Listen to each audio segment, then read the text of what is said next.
hoping it was picking up my voice, but no, good to know.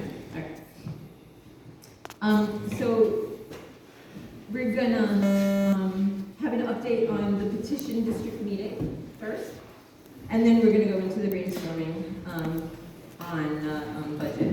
Recording in progress.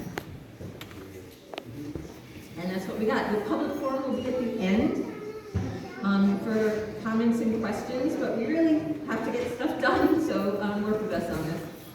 And that is that. So the petition meeting.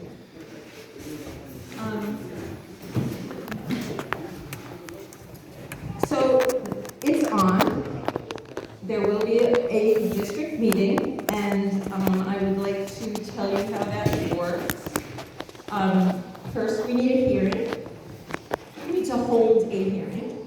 We need 7 days notice to have that hearing. At least 2 weeks after that meeting, we have the district meeting, and that has to be posted 7 days prior to that.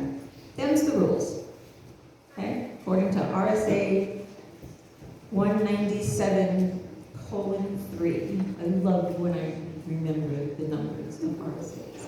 So you said 7 and 14? Is that right? The days notice? No, notice is 7 days for each meeting, Yes. but the second meeting has to happen 2 weeks after the first. Okay. So 14 days after the first with a 7-day notice. Yeah, and you can look it up in that very short RSA. I know you know how to find it. All right, so that's that. Any questions about the meetings? All right. All right. We're going to brainstorm.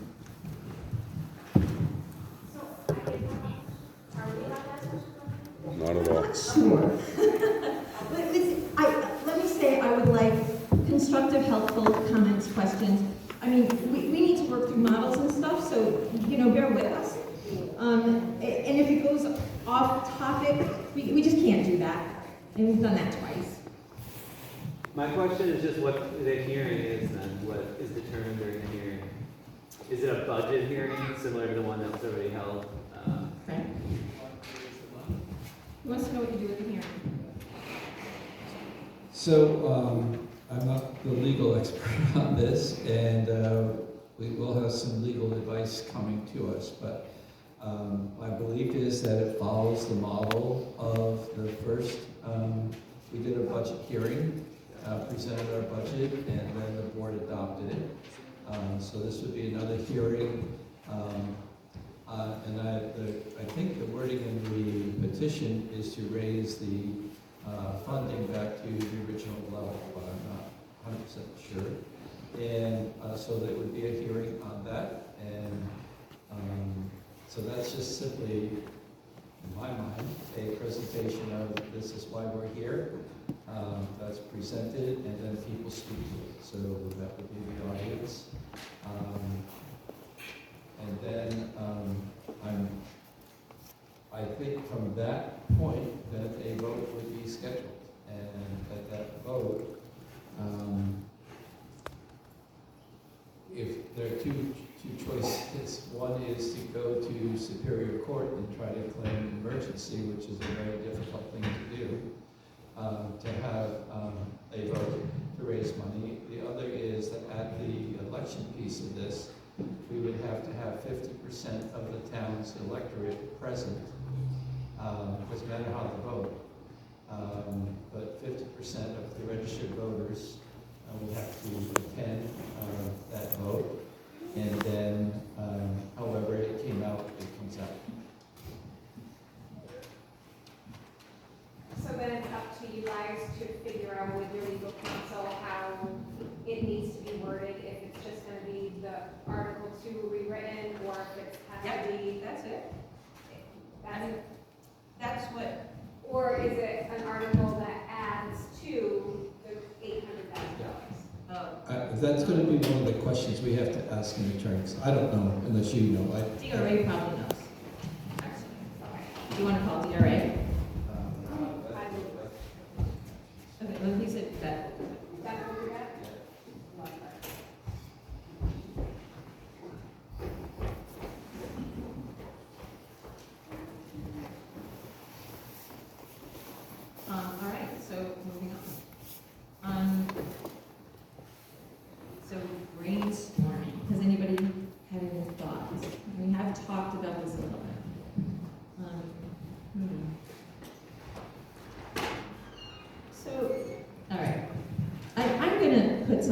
table for you guys and the listening audience.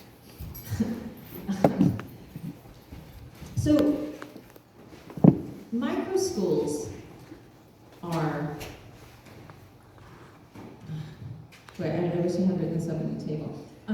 All the things that people were asking for last Monday, this past Monday, for what they want in a school. I don't know about all of them, but most of them, they're kind of covered by learning pod. Sorry, I want to say micro schools. Micro schools. Individualized attention, small class sizes, interactions with other kids. I mean, there's just tons of things, right? And, on top of that, the individualized learning aspect of it is, what else could you want for your kid? That's like the best environment to have individualized projects and so on. So I'm also not happy with just switching it up, right? And I'd rather see a gradual progress, but I want to see a better learning environment for the kids. I just do. I mean, there's just, I will say that. I'll leave it there. We also have this mandate, right? But I don't want to switch it up immediately, right? So what I'd rather see is a gradual process over about, let's say 3 years, but, we try a hybrid approach where, in the K4, in CVS, an integrated one that everybody's onto, because, it's just worth trying. It is such a good idea for so many reasons. But we do that transition slowly. We look at it after a year and we say, did that work? What did? What didn't? How can we fix it? How can we improve it? Whatever. Maybe it doesn't work at all. Maybe it works better than anything. Maybe the hybrid is the right thing, right? Who knows? But every year we look at it. So we have an opportunity now, if I might say, because there's going to be a district meeting where this gets readdressed. We can make motions to change that number again, right? I want to keep it as low as possible, but with a reasonable transition, and every year we reassess. So we have to aim for this 800,000 thing, right? At 67 cents per thousand, even if we went into deficit, we still wouldn't be at the rate that we would have been this year, even in deficit. You don't? Let's say it's 100,000. That the difference is. Maybe let's say we could do it for $1 million, 200,000, right? But then you have to. 2 years, I know, I get it. That's still just $400,000 total. This is $900,000 that we would have had to be paying taxes on. This is a better approach, and I think it's better for the kids. I do. In the long run, I don't like, sorry, go ahead. Can you tell me how it would be better for kids? I just want to know. Yeah.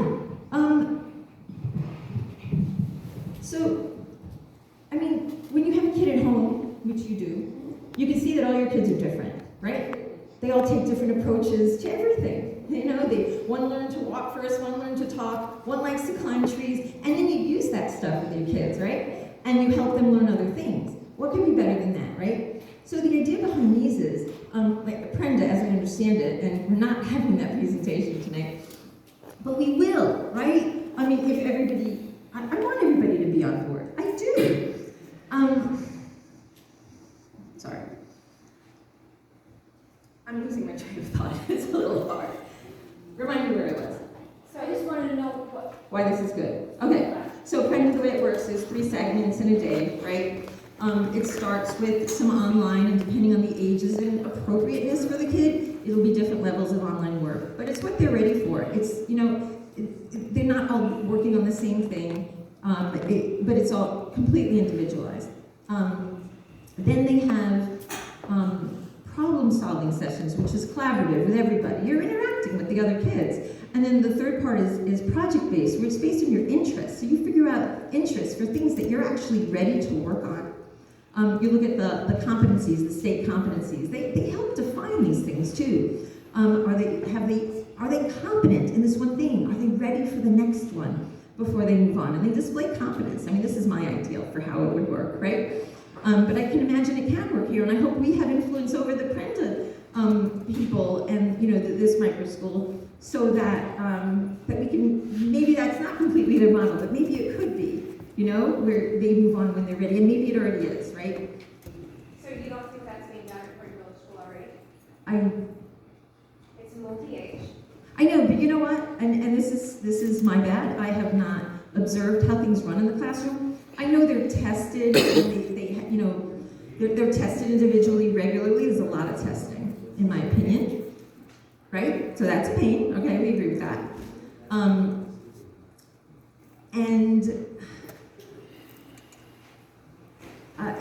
So actually, on my to-do list, things I'm going to do, I want to actually volunteer in the school so I can experience what's going on there. I will help them learn to read or do math or whatever. I'm going to go down for, you know, an hour a week, whatever, you know, so I can experience the school. So I can't really answer that question. But I know in my experience, because I have seen some classes here, I actually used to volunteer to teach reading when I first moved here. And, you know, everybody loves Croydon Village School. I mean, I have a few things about that, but no, they were all, I mean, they were working on their workbooks by themselves, or, you know, not interacting with people. It wasn't individualized, it wasn't small groups of same abilities, it wasn't back then. I understand it's more of that now, and I'd like to actually experience that. You're aware that teachers are also very skilled and also have the ability to adapt and meet children where they're at and teach them in different ways to teach the same important information.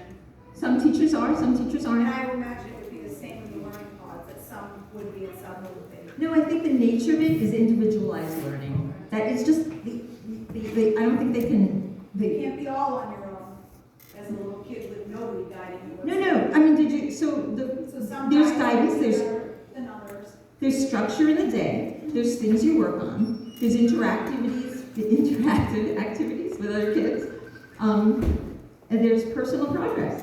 I mean, no, I think it does it. That's why I like this. This is just logistical, but people on the Zoom said it's like very choppy, they can't really hear. So I don't know if you can move the mic or something. Thank you. No, that's important.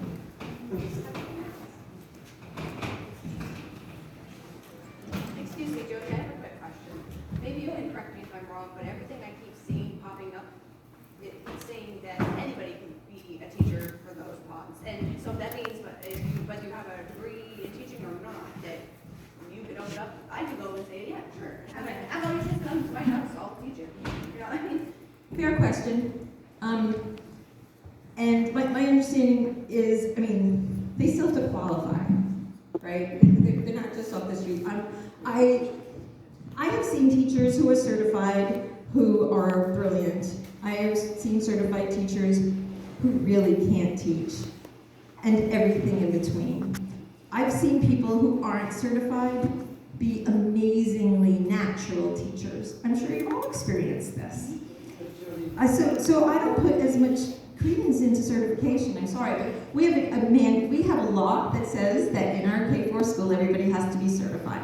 So then what happens with Penta? That's an interesting question. Yeah. But Jody, I think it's more helpful not to talk about the philosophical part, but what we actually have. And we actually have really, really talented teachers who are doing an amazing job. And that school, I can tell you, because I do see it a lot, is nothing like what was there a few years ago. So, Okay. so let's not talk about some teachers are this and some are not, because let's talk about our teachers are great, and they're well trained, they're very, very skilled, and they're doing the kinds of things that the board has asked us to do. So I think we have to, I know you need to work on your new models, and that's fine to work on the models and see how they fit into things. But Right. yeah, I don't want you to think that what we have is not exceptionally good. So, and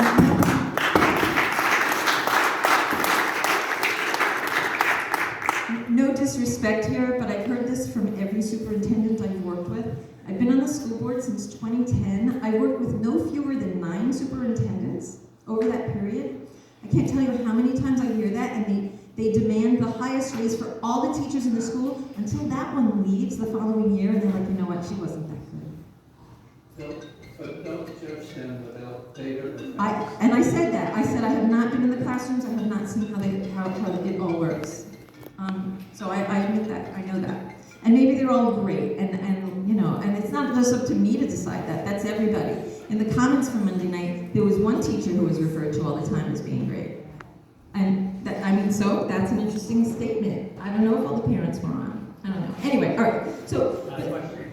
Yeah. And I'm not gonna use the mic because it's gonna feedback, but I've got the speaker here. Can you, just explain what you are envisioning when you say a hybrid model? Is that, one teacher instead of 2 or 3, or is, how are you imagining that actually working? one teacher instead of 2 or 3. What do you mean when you say hybrid? So this is for Croydon Village School, right? I mean, we don't know how to break it up. Maybe the parents and kids would decide, yeah, I want to try the Prenda. They'd be in separate classrooms, and maybe it'd be mixed grades. I mean, because Prenda doesn't care as much about grades, right? I mean, you're working individually, so you can group differently there. Brenda will group K to 2 together and 3 and up, and I think that's, you've mentioned that's a developmental grouping that's pretty standard practice. So that makes sense.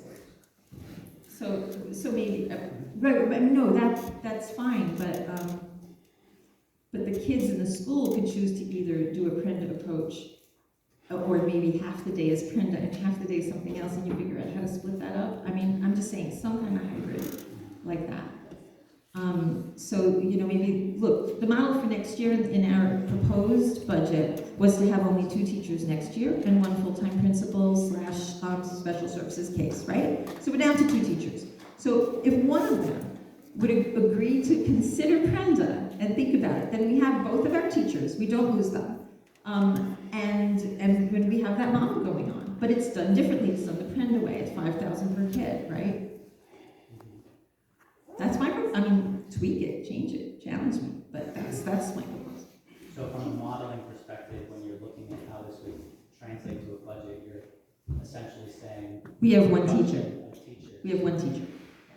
I don't know that I would see that actually really affecting the overall budget though, because then the kids that are doing Prenda are basically taking $5,000 per student, but then we still have to operate the school, and it still costs a lot of money to do that. So basically, those kids that are remaining under the traditional model would go from $20,000 per student to maybe 25, 27, 30, because that cost of operating the school would just be divided under a smaller number of people.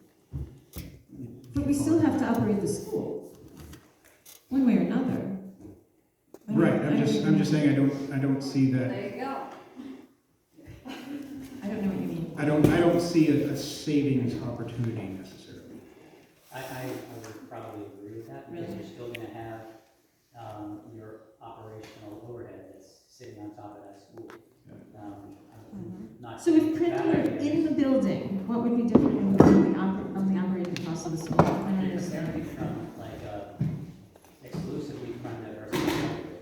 With an exclusively Prenda option, all of your costs become variable when it comes to instruction, so it goes up and down with enrollments. And whereas For the when you Prenda have, part. when you have staff, you have the staff all the time, regardless of how many students you have. So the cost structure is going to be different. I'm not saying not to do it, I'm just pointing out from a budgetary perspective, it'll be more challenging. Because you won't get that efficiency you get with a more variable cost structure. We're talking about 24 kids, right? Yeah.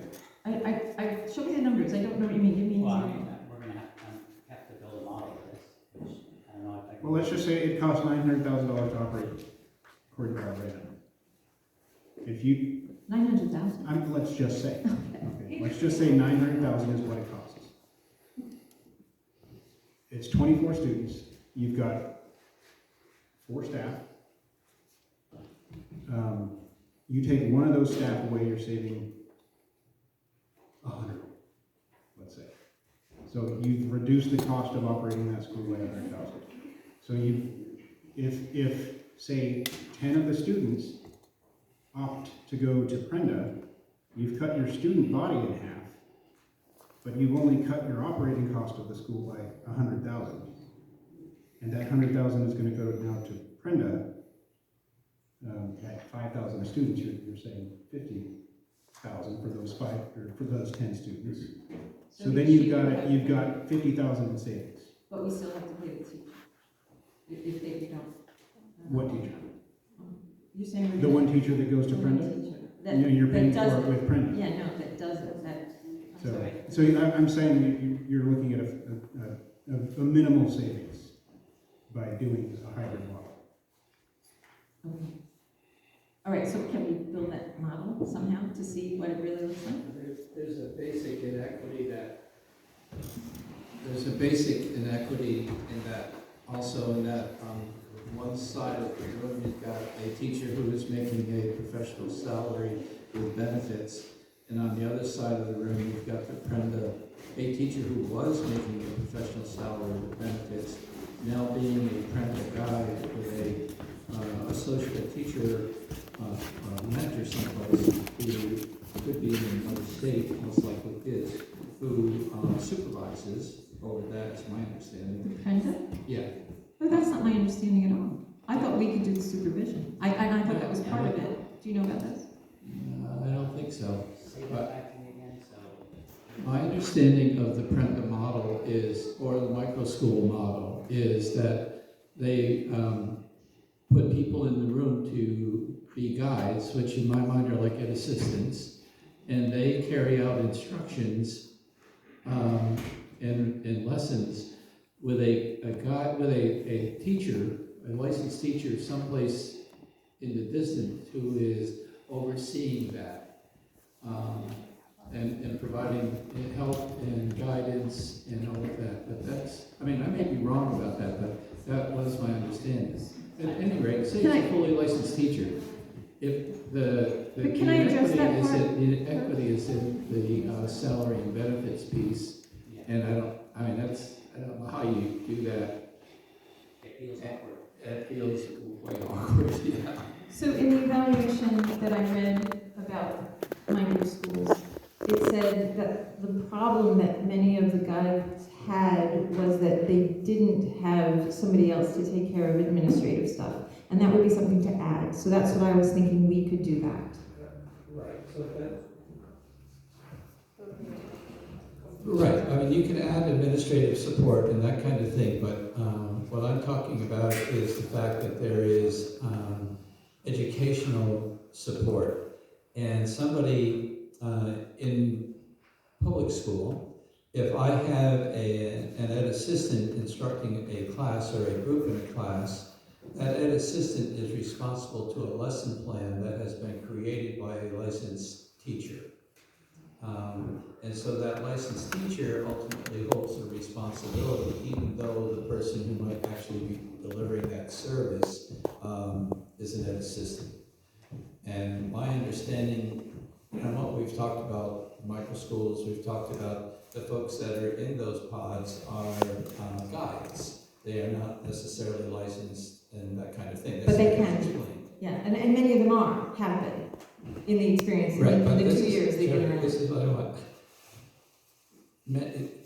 We can't talk about the nebulous, we have to talk about the concrete. What will be in our pod?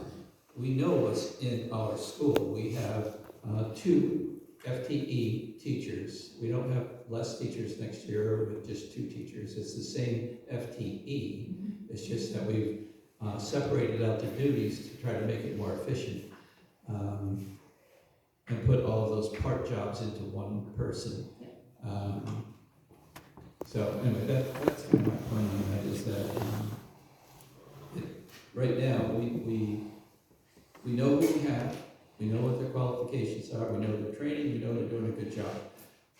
So I don't want to talk about nebulous teachers. I'm not. I mean- Some who are good, some who are bad, and all that. I've seen them too, I'm not sure that's the reality Right. of the field. But we don't know who the people are who would be, and they talk about guides, and some are licensed, some are not. I mean, we don't know, that becomes. Right, so my suggestion was that one of the teachers in the school considered doing it, being the guide. I'm just looking, it's Why would they? very practical, sorry. Why would they? Because you're not gonna be You're able gonna to cut their afford to pay? pay them. You're gonna ask them to do it for half. So I don't know what they get paid yet, we still need to find that out. didn't someone throw out a number, Aaron, you threw out a number last time that they get, an hourly rate of like $17, $18 an hour. They pay more down the road at McDonald's. And they still can't find people to work over there, you know what I mean? So like now, we're gonna have people over here, you know how hard it was to find a bus driver, Billy? We couldn't find one for months and months and months, and we're gonna say, hey, listen, we're paying you this nice salary with some benefit, but we're gonna bump you down to $17 an hour when you could go make more at McDonald's. No, right, and I wouldn't expect I mean, that at all. I don't see anyone wanting the job. Right, I wouldn't I think you're gonna have a hiring crisis with this model.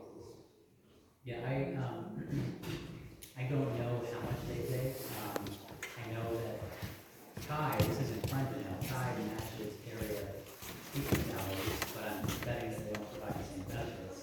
But just based on how much they charge per child in Brenda, I would imagine that they are certainly making less than our teachers would be. So to Frank's point, I think that the inequity in the building would be a difficult hurdle. And I don't know why they would move from teacher to guys, to be perfectly honest. So I would see that as a challenge now. Okay. So I wonder what kind of control you have over who the guys are and what their experience is. Yeah, and I think that that's on our list of questions that we need to pose to Prenders.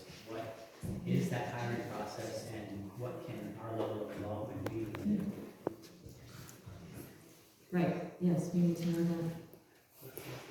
Yeah. I know you're not teaching topics, but this just goes to what you're saying here. I think maybe and looking outside the box, maybe it's because it's a private company is a concern.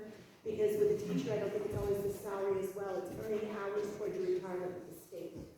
So if there was some way to change, I mean, innovatively change the curriculum to do that, using people that are instead of putting $5,000 per student into a private company, but changing the curriculum within the school with the people that you already have. Well, we still need to reduce the costs, right? Well, So- by if you're cutting a teacher, you said, that's not enough. We're not, I don't mean that- no, that's not. Using less employees.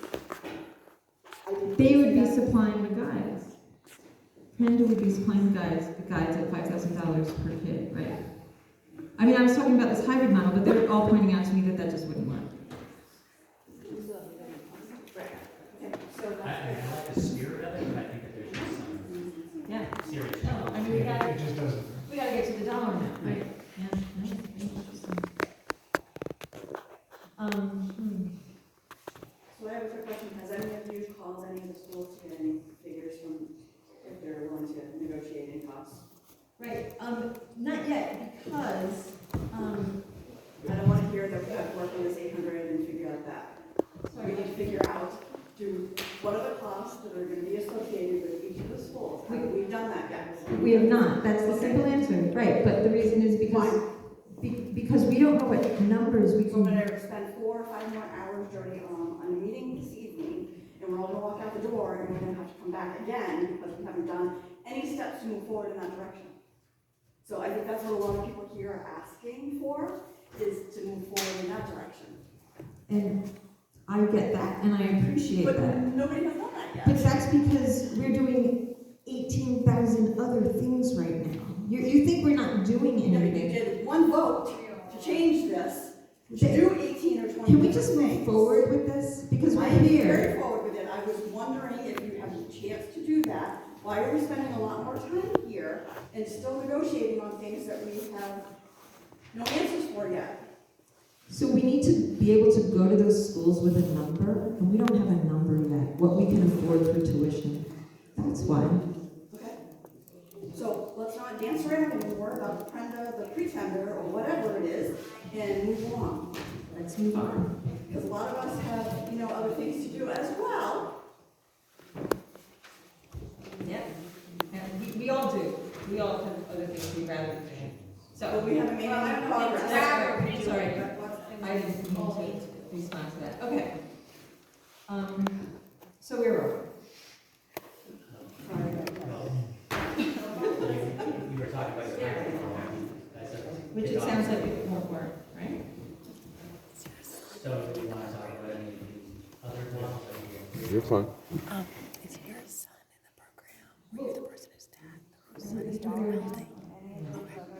Yeah, let's look at that. I mean, let's look at that tuition number. Let's see if we can get one. How about that? It's not live. it's not Right, you brought the on budget to YouTube, 800,000 from but the current I will budget. share it. I share it in Did you make changes to Croydon things based group. on? I haven't made any changes to that. Okay, because there's things that need to change in there, so we know what's in there, right? You made work on that.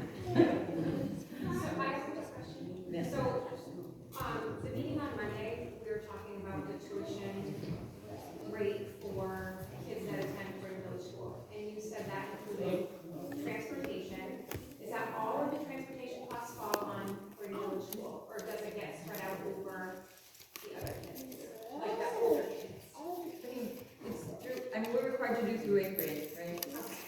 So if the $22,000 per kid in the school covers transportation, business administration, and the staff there, so wouldn't it be wise to take that $184,000 out of our $800,000 budget, and then whatever is left, divide it by the 5 through 12, and that's your tuition? Yep, let's see what that comes to. Yeah. I think the change that needs to be made here, if we're looking at the micro-school model, was to add back in, some money for the special education person on site to nurture. Yeah, we totally need to know exactly, in fact, why don't you tell us what those costs are, it just won't change no matter what. Yeah, well, I just added that back in, and that was, Well, I wish we could have a shared screen, I mean, you can with that online, but. so it worked out to $59,000 that was being allocated to special education for teacher salaries and benefits. So I will add that back in here. Everything else we had left the same, contract services, everything was in that category. And I think we actually added 10,000 to just go towards whatever.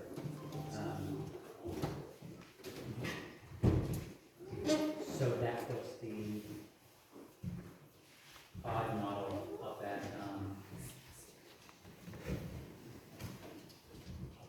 927,000 ballpark, assuming you get No, the. I wanna know what the fixed, like the things that we absolutely have to pay. Right, and then we know what's left for the 800, for the rest of the 800,000, right? Reporting in progress. So, and I mean, obviously, the K to 4 model is separate.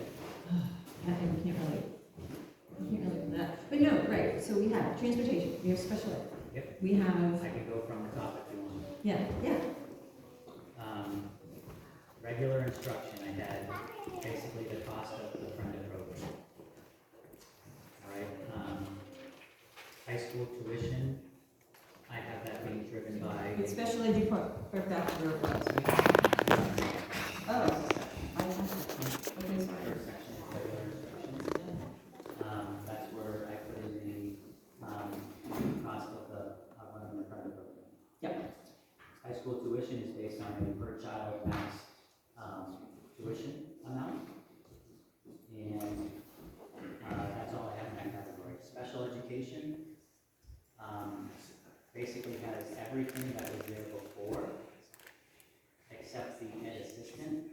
And we added back in 10,000, which almost was kind of a wash. So it's really only 5,000 less than it was under the $1.7 million budget. So that category was left pretty intact. So but what's the total for special ed? What do we need? Under the original budget was $144,000. And so that's what we're saying we need, Okay. right? This is, so, and where's the transportation? Like, these I know. That was 67. He said Yes, we that was needed to- 67. Okay, but I want to know where it goes. So I can add them up. So do you want? Sorry. So you're asking for what we had in the original budget? I'm asking what, from that original budget, What is absolutely required What to be can't be spent. taken out of the original budget? Right. Okay. So, we special ed at $144,000. Guidance was just STAR assessment cost. 2,500. And we developed 5 categories of that much. It's really hard to hear you, Karen. That would be awesome. Yeah. The, Take it away from the other thing. What do you- well, this is gonna give some feedback to that speaker. Because I had to move it for Zoom. Information services originally had 7,500. That one I removed. That's the all Alma system. The school board, Yeah, it's not fully on.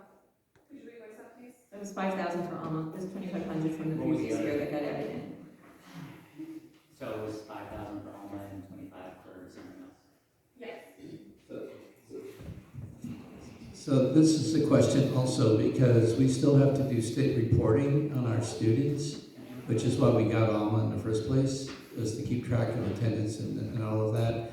And you were talking about having to have administration to oversee the program. The administration is still going to have to do all that attendance work and all that stuff. So somehow all of that, I don't know that you can get rid of Alma. But we were operating without it for a while. Right, but that was a lot of man hours and a lot of problems with data. So anyway, that's why Alma's there. So. The next category was school board. I left that just the way it was. That's 10,900, and that has your treasurer stipends, advertising for if you're hiring roles or whatever, legal, auditor services. The SAU office, that's a question mark because that's being driven heavily by salaries and what positions we have there. Wait, before you jump to SAU, there's a line that says district meeting expenses, and there's no dollar value in it. We've never had a dollar value in that. So town has always paid for it. Is that true? That has to be. Additional expense. Everything in. Okay. Yeah, fair enough. Okay. Sorry, what was the number for the SAU office?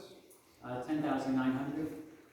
10,900, that includes your. Oh, sorry, that's school board. SAU in the original budget was 153,000. And that includes your cost for lawyers?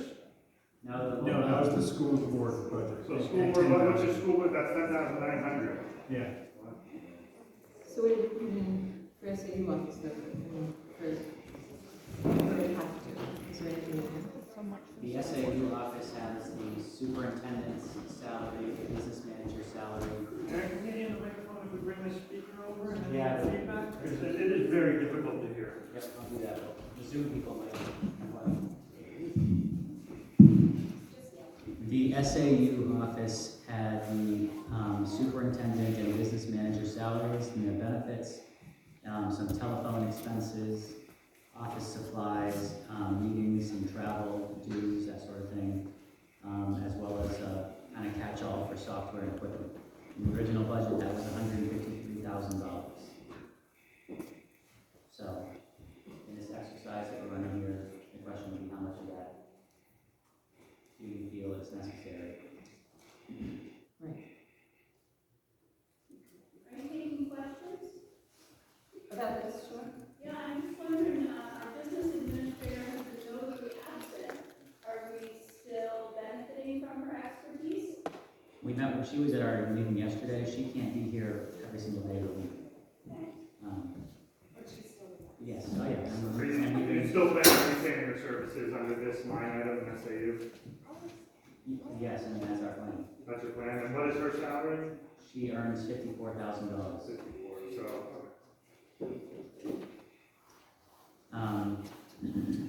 Okay. The next category was the principal's office. In the original budget, that was $69,600.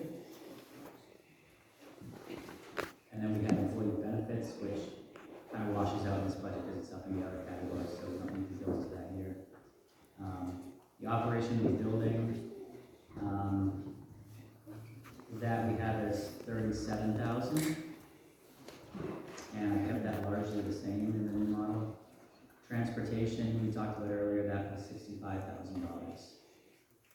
65,470. Yes, and then lastly, we had food services for $11,500.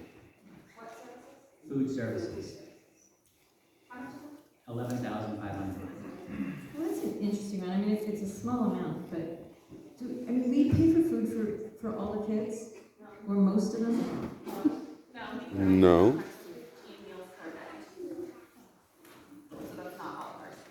So we provide 15. I mean, any food we provide, we're providing it, like, nobody pays for it. Is that correct? Oh, no, I build families monthly. Okay. So we do get. Oh, I pay for my child's food. Believe that. I mean, so past years, I've heard like, oh God, hardly anybody pays from this, from this year. Not this year, but. And feedback I've gotten in the past is that, it may not have been the best model, so what I did was create an Excel spreadsheet that calculates it every month for me. And then I create bills and send them to families, so we get monthly, money coming back. Nice, maybe they were never billed before. They were, just not consistently, is my understanding. Can I ask a question? So our property taxes obviously are funding, well, how much money do we get from the state? Is it state funding? How much is that and where does it go? Right, I mean, so we normally get adequacy money, we still get that, that's, based on average daily enrollment, that's not exactly the right acronym. Membership, thank you, ABM. And, I mean, that's a variable number, somewhere around, what, 4,000 per kid figure? I mean, then more for special ed, more for different things. Say again? I remember there was a question if we were gonna get adequacy for the kids that went to private schools. Private, yeah, we do. Oh, yeah, once that law got passed, oh, yeah, Okay. yeah, absolutely. The number that we had in the budget for this year was 399,000, sorry, you gotta add that together. The total was 530,000 coming from the state. In revenue. Yes, And that was last year, you said? that's the budget, that was the budget for this year. For this year. And that number should not change. It will change, because they're also gonna provide revenue for learning, for micro Okay, schools. yeah, so in that sense, it'll go up. Yeah, it'll go up, we'll get it, That yeah. would go up by, if we're assuming the 24 students, it would go up by $120,000 that are coming from the state. So the state will give us about $5,000 per kid for these micro schools for 2 years only, so. On top of the $4,000 that we're Yes, getting, that's correct. Correct. Yes. Yeah. So, considering we have one of the oldest running one-room schoolhouses in the country, is there grants that we can get that will help? I mean, more so, I mean, obviously we need more money, so are there things that we can ask for because we have a special case? Frank is the grant master over here. So, I I know we're probably not done with this list, but just throwing this out there, I just added up the numbers so in case you're kind of confused what's going on, he's adding up all the numbers of the things that we legally have to pay for. And we said, hey, maybe we should get rid of the SAU, we can revamp the SAU. So I took that out of there. I kept Beth's salary 54, because you just said you want to keep that. Adding up all the things that we have to pay for, and I'm pretty sure the list isn't done yet, $440,500. We get what's left over to pay for teachers and tuition. Special ed's in there. So this is, we got special ed, guidance, school board. Sorry, Frank, you're fired. But we kept that.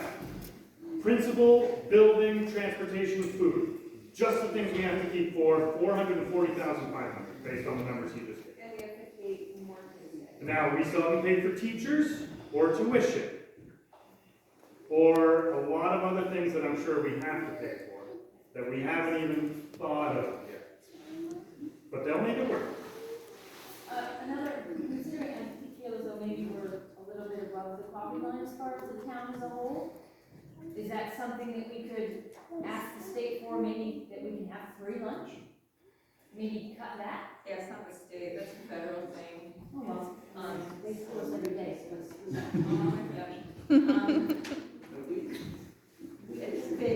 We decided a number of years ago, I think Angie was on the board when this happened, that we decided it was not worth it to do the applications and have to go through that whole rigmarole for what we were getting for it. Oh, dear, it's gonna feed our kids, huh? Well, how dare us, well. Yeah, got it. Did you want to say No, I because it's radical. It's all right, so all these numbers together is 486,807, yeah? Is that correct? Sure, you were writing it down. I was. And that's everything but 2 teachers, pretty much, right? Is that the, Need the number again? 46 years, And we have, 51 students pushing out. 53 currently, and it's supposed to go up to 2. Okay. I'm just gonna keep what was in the budget, just so I don't start getting examples and numbers. So that puts your, leftover funds for tuition at $6,100. At how much? 61. Per kid. 6,100 per tuition Per student. child, okay. So with all those things, that's how much we could go to the schools and say that's what we can pay. And that would give us, And this is presuming a fully printed model at Croydon Bell. that's correct. Yeah. So that sounds like an emergency to me. Yep. Yeah. So we actually have an opportunity, well, no, you know what, I'm going to go there yet. All right, go ahead. Yes, I mean, this model, we did not get all the way to 800, like I said, it was just under $1 million, and we got the tuition number higher than 6,000. To get it down all the way, we need to jump to 6,000. Okay, so we do have an opportunity, right? There's going to be a district meeting where the old amount is going to get presented. And, see, I'd rather start from where we are with the 800,000 and work our way up and then try to convince people that this is the one that we should do. Without Frida. No. With Whatever model we come up with. So this is one model, and I think, how many more are you gonna look at tonight? The other two that we had, that we were actively trying to model out was a full school choice model. And the other was trying to find some ways to make Croydon Village School less expensive while retaining the teachers, which is, that'll be a difficult one. Meaning without going to primary. Excuse me, I have maybe a random but quick question back to the budget. This is for the following year, but is anybody looking at like the students that are exiting the high school or seniors that are graduating? And then what's gonna be coming in? So are we taking those numbers into account when we're looking at those? Okay.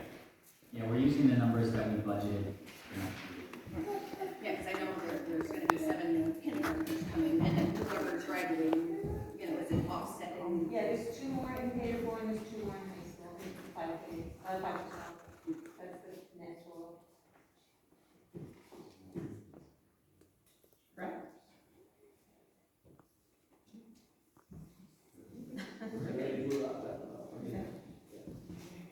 That's my understanding. So, all right, so that's the one where we break it down, and so it's, right, it would be, I mean, so we're paying for the full-time principal in the roles that we defined for you, that's what's in here, right? That we took that whole, right, we took the whole list of your values, so then the question is, right, what can we change? To make it better. Make it cheaper, you mean, right? Not better necessarily. To get down to the budget, actually. Yeah. Better toward that goal, so please interpret it that way. Thank you.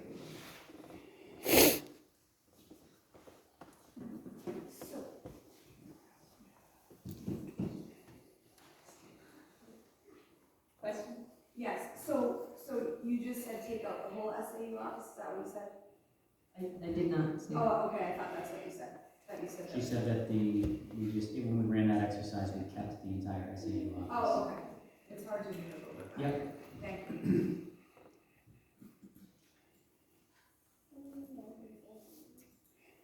So, right. So to do any better would really require reductions in the SAU, basically in the administrative staff. Right, so then there's a different way to look at the base budget. So the SAU, if we're gonna be able to, so there are things that we just cannot change. Those are the numbers I actually want. SAU we can, right? As an example. So is that the only one that comes out, or are there any others? I'm not sure. That's not the question, right?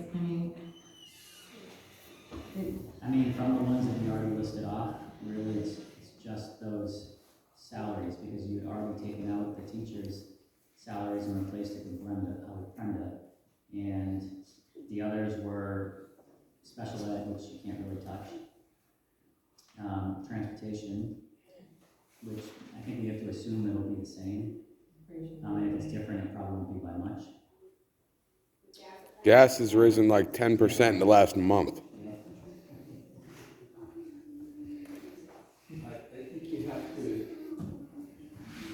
I think you have to assume that under this model that special ed will increase. So, Ha! I'm not sure it's true, actually. Because Give it a year or two. the studies have shown that individualized learning, and I really want to find it, but I have read references to it, that there's just fewer special ed kids when it's individualized instruction. I don't know how they do those studies, I just know that I've heard that. And not for all kids, obviously, right, but for some.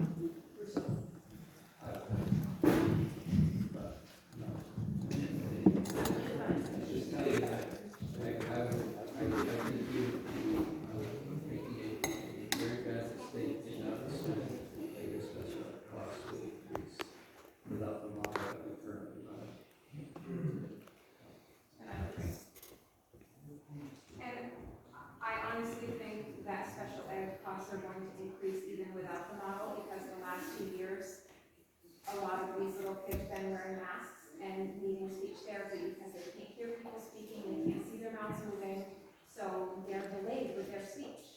So coming into kindergarten and first grade, they're gonna need more services.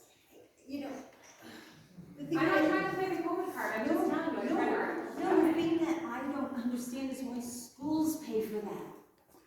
That's not education. That's not up to us, right? You I said know, that's I get it.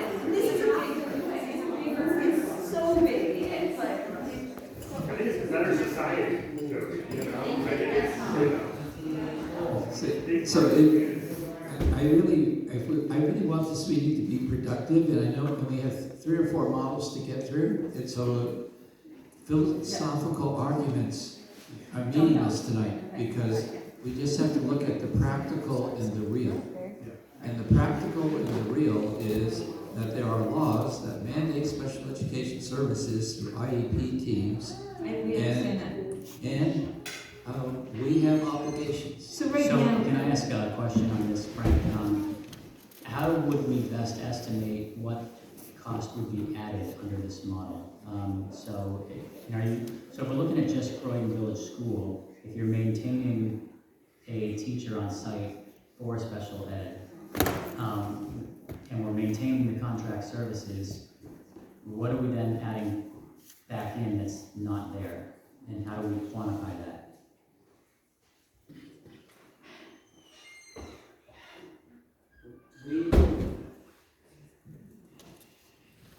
So we have, because we're kind of like a one-room schoolhouse operation, and we do individualize so much, and we share classrooms with our professional people, and do all kinds of very creative things there. We are able to make adjustments on a split second moment to accommodate a particular behavior, to accommodate a particular educational need, to make an adjustment to meet a provider's, related service provider's schedule, all those kinds of things. And when you change the organizational structure that we have, you lose all that flexibility, and you're going to start to have to try to fit people into, you know, some category with 8 or 10 other kids and with a person, and we to put an assistant, but that's an extra cost, so we have to do that. But we also have to figure out how do we accommodate things that we can now accommodate in a different organizational model that we don't know anything about really. It sounds kind of rigid, you know, and so what is that needs will not be met, goals will not be met. And we're going to sit down at an IEP meeting and we will have a parent request or a professional provider request. It could be a doctor, it could be anybody who knows, sees a particular child to make a change in that program so that that child can learn. And when that happens, those programs can get very, very expensive. And so I don't know how I don't know. I mean, there's no real concrete way to identify exactly, but it's fairly easy to predict from my experience that there will be some pretty tough needs to try to meet with this model. And it's the ability to remain reactive and adaptive Well, it's quickly. that, but it's also depending on the needs of the child, the way that they interact with peers and the experiences they have, because the learning is as much about social as it is about academics. Sometimes it's a learning, it's just opportunity to practice speech. Sometimes it's in language. Sometimes it's academic, to be able to, or to find a person to be with a common interest, or having a staff person available to be with someone in a quiet space. And that's not like 24/7, it's like you never know, so we're able to adapt. Right, I'm just trying to understand the differences here, what we would have to make up, because I don't know how I would add a service to the model you're talking about and take care of these things. Because under this model that we're talking about, you would have, in all likelihood, 3 pods. So you'd have 3 instructors on site, you'd have the administrator on site, and you would have the special ed person on site.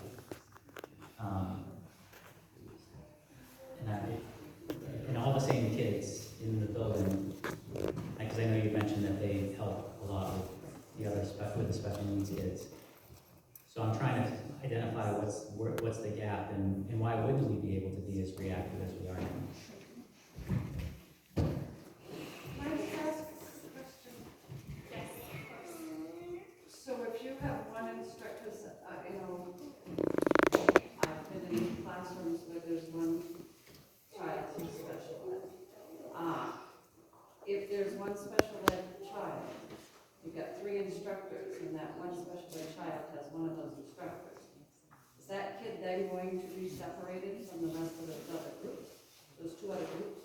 Like if they need a one-on-one, if it's a one-on-one situation. Well, is that child? Is there one-on-ones in the Brenda model? That's a good question.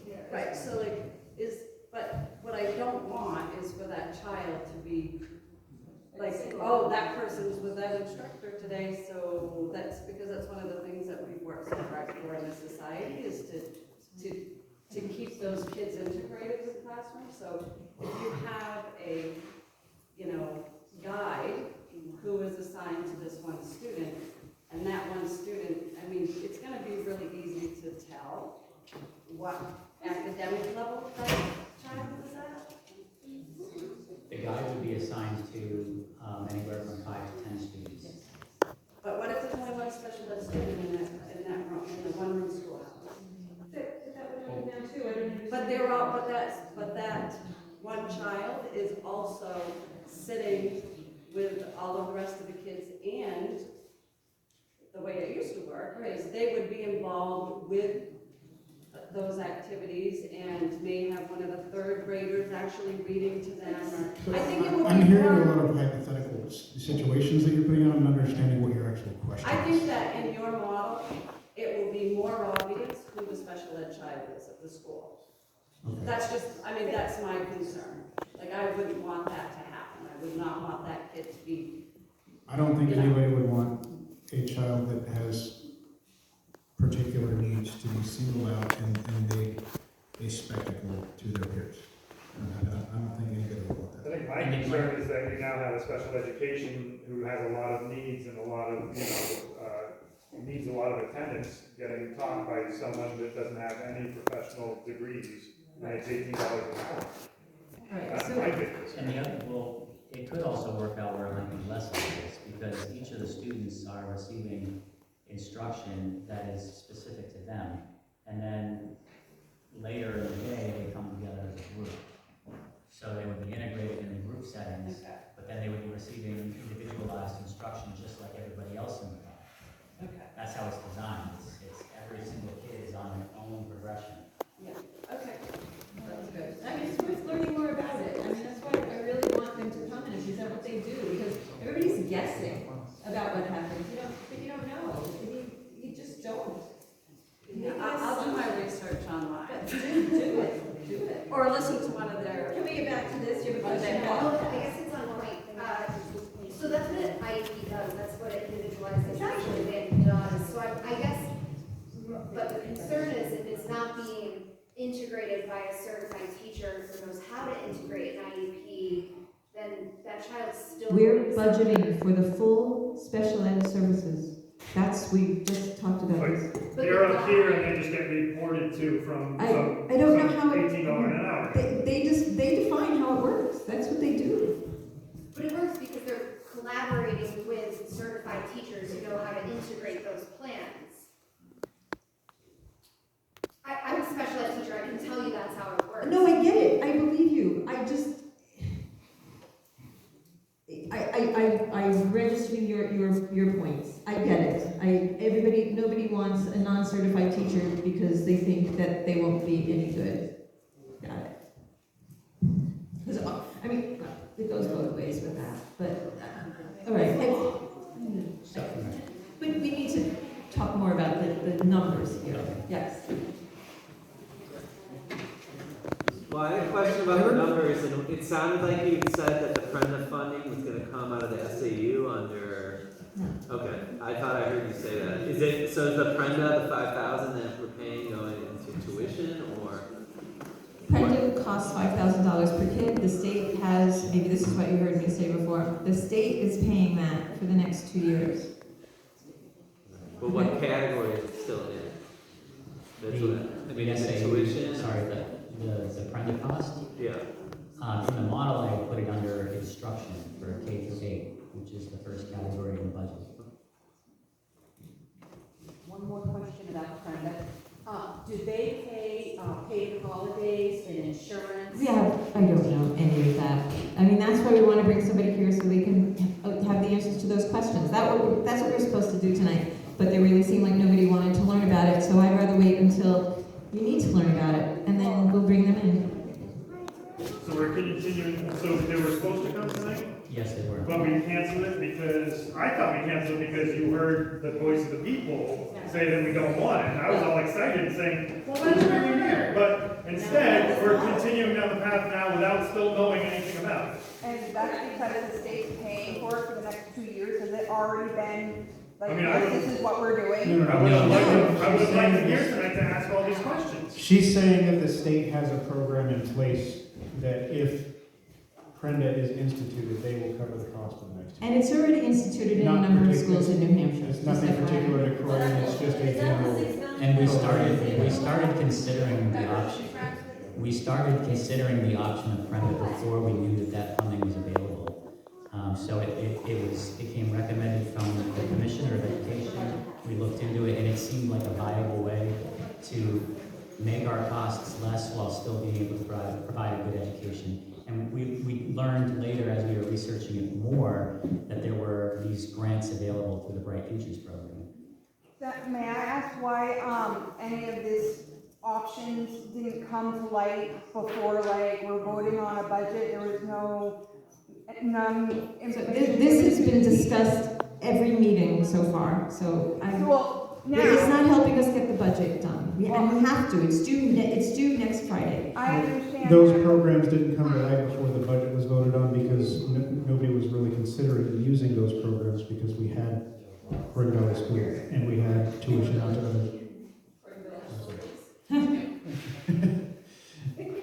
Croydon Village. We didn't know about it. Well, it's kind of frustrating because now we're forced into this situation and nobody has any of the answers for any of the questions that are being asked. So it's very frustrating. I really agree. appreciate that.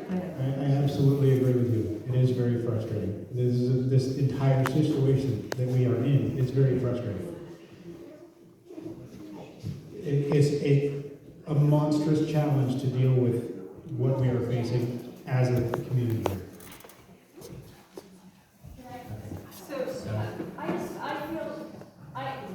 I can see your side, I can see our side here.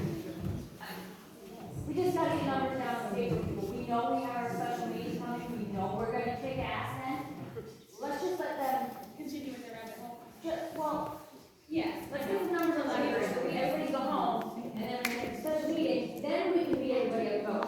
I nominate Amy to chair the meeting. I mean, seriously, that's where absolutely none of this is helping right now. We're just making everybody really mad. Let's not be mad and understand that the concrete situation is April 1, $800,000. No one has any idea how to do it. Figure it out, I don't know, write the numbers down. After that, we'll let you hear. That petition is in play, and as far as we can tell right now, it is the RSAs that were presented and used in that petition are valid to ensure that we as a board have to hold another meeting. We are still waiting for further legal counsel as far as, does this actually mean we can re-present the budget to the community? We haven't gotten those answers yet, solidly. We've gotten We don't three even know different what answers on that question now, I think is what. Well, there's only two possible answers that we have to or we don't. Well, it's yes, no, and I don't know, are the three answers that I think we've Can you gotten. share the legal counsel that you sought? Do you know who you're consulting legally? The Attorney General's office has been called. Can you tell us who there you've spoken with? Yes. Great. And two different law firms, but I don't think. Can you tell us the name? Well, we didn't hire anybody, we just spoke to people to see if they would take it and so on. I'd love to know. Upton Hatfield is one law firm. Who was it? Upton Hatfield. Offices in Hillsborough and Concord. Very lawyer names. You work for them? But you didn't hire a lawyer?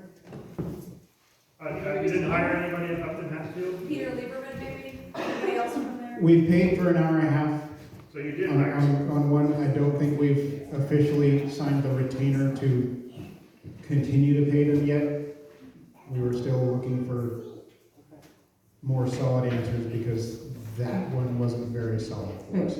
And there were a couple, if I recall, Frank, that were not available and taking business at the moment, so. Very good person. Yeah, and that's the woman that you recommended? Well, she put me on to another person Okay. in her firm who was better. More. What's her name? Who specializes in, I have one question about the budget. No, it's not necessary. Do you have more than one name? You guys said somebody at the AG's office and another law firm? Miles Madison at the AG's office. And then Frank, who was you talking about? Sorry? No, so I was asked to contact Upton Hatfield, and I did because of an attorney that I am aware of through work that I've done. And that attorney is mostly employment-based, and she said as much as she would love to work with us, she's not the expert in their firm, but she has another attorney who is an expert in governance and knows this stuff inside and out. His name is Nick Medolo, I think is the way the last name is pronounced. And he's actually been texting with me as we're sitting here, as I've been trying to get some clarification on this process with the petition. So if you guys don't mind, I'll just share that if that'll help answer some questions. So he has to look at the petition, but he said, without looking at it, he assumes that it's legal. And if that is the case, that we do in fact have to have a meeting following the rules that Jody said, which are outlined in the RSA. The actual petition or the actual article that will be voted on at that meeting comes by petition. So 50 voters will have to get together and petition the moderator at the way you do in the town meeting. Usually that has to be in writing and presented to the moderator, and it has to be in proper form and all that. And so whoever wants to organize that, or who organizes that petition, the board could organize that petition if they wanted to. But that has to, we don't just sit here and create it, or somebody just doesn't create it. It's actually comes from the floor in the form of a petition at that meeting with the specifics in it. That's the best that I've got right now. So, and the concern is, of course, he said, is that 50% of the registered voters need to be there to take any action on an appropriation. Do you know whether that would include any newly registered voters between the previous vote and now, or is that number? No new registered voters, it has to basically repeat the original. Okay. Good question. Thank you. I have a budget line clarifying question. That special ed budget, is that just the services that are needed, or does that include tuition for the students? The numbers that we went through earlier? So I think that's probably, those things are in a couple places in the budget. I'm not exactly sure if it's all under special ed or not, but generally, I don't know if both are in there or not, but I mean, we do have potentially some special ed tuition costs, and we also have related services costs, and we have our own special ed administration costs, we have case management costs, and we have related services costs, and we have some one-on-one para costs. If we have services that are needed in our partner districts, and IEPs are always being reviewed, and they must be reviewed legally at least once a year. Sometimes new services get added, sometimes services get taken away. We do have very good contractors, all licensed in their fields for special education instruction, who provide services at the Montessori school. We pay for some extra services in Newport, and we pay for some extra services in Sunapee. So depending on the child, depending on the needs, there are services that are provided different ways. I'm assuming all of those costs are still in whatever budget we, let's put forward. So I only asked that question, hold on a second. Because Prenda's for-profit, not public school option, my understanding, special ed costs aren't necessarily, special ed doesn't have to be covered by nonprofit educational models. they have to be covered by us. But they have to be covered by us. So then would we be increasing tuition costs of those students that go into a different school because we couldn't provide it here within this model? So would that increase? I'm just trying to help the budget. That's why we were asking Frank for clarification Yeah, on so what he thinks it that might would cost increase us. the cost. So we don't really know what that number would be. Because parents could choose, it sounds exciting, Prenda would waive their rights for special ed, so then they should be sending their kids to other schools saying, you can't meet it in Prenda, therefore you have to pay. But we also don't know whether Brenda would actually waive that or not. Well, being a non-public, it can. It can, yes. We don't know whether they would. No, I just want to make sure that's considered in the budget line, if we're talking about what we have to work with. Can I jump back to the earlier question, I'm sorry to change the subject, about using the same voter list and whether newly registered voters could attend and vote? Because RSA 197:3, which addresses raising money at a special meeting, says if a checklist was used at the last preceding regular meeting, the same shall be used to ascertain the number of legal voters in said district, and such checklist corrected may be used at such special meeting upon request of 10 legal voters of the district. So That the seems- threshold is, for achieving that 50% of voters is the original checklist. That does not mean that new voters can't vote in the new meeting. It just means that the threshold mark, does it? And maybe I was misunderstanding. Right, the threshold for sure. Yeah, the threshold is based on that original checklist. But new voters can vote. So newly registered I voters cannot can. imagine that a registered voter would not be allowed to vote. That would be. Thank you for clarification. I mean, no, this is something to ask the supervisors of the checklist. Yeah, I believe they're the ones who said that, but I'm not sure which way that. Yeah, we would need clarification, but that's the way I understood it. That's cool. This is a question about the option that we've been circling back to the option that we just went through the budget for. We had the question, the public had the question last meeting whether Prenda could be the only option for, grades K through 4, and you guys said you had to talk to legal counsel for that, so I was wondering if there's an answer for that. Yeah. So what we have to find out is if their curriculum meets the minimum standards, and if so, then it would work. There was a conversation that was had with the Department of Education, and they're presently looking into that for us.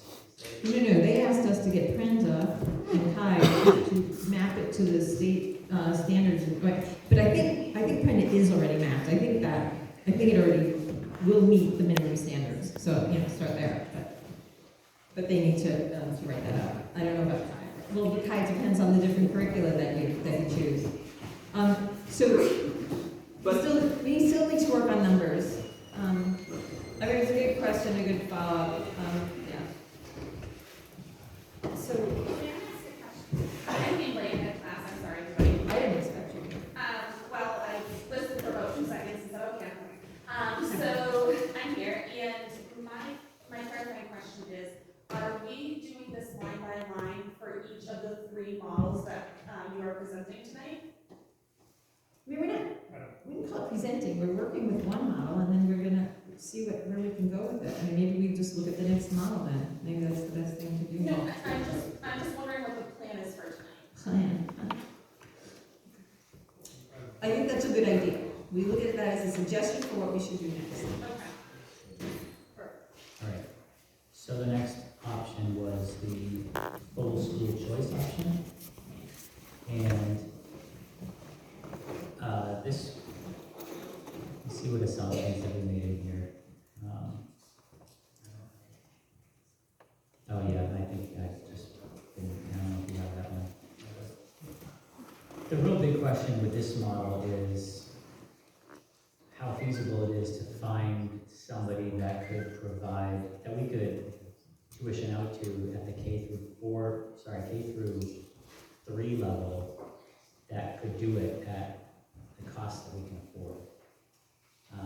Because we can make it work with the Chi micro schools from grades 4 through 12, but there currently is no option there for K through 3. So Why are you saying 3 rather than 4? Because Chi will go 4 through 12. Oh, I see. Got it. Yeah.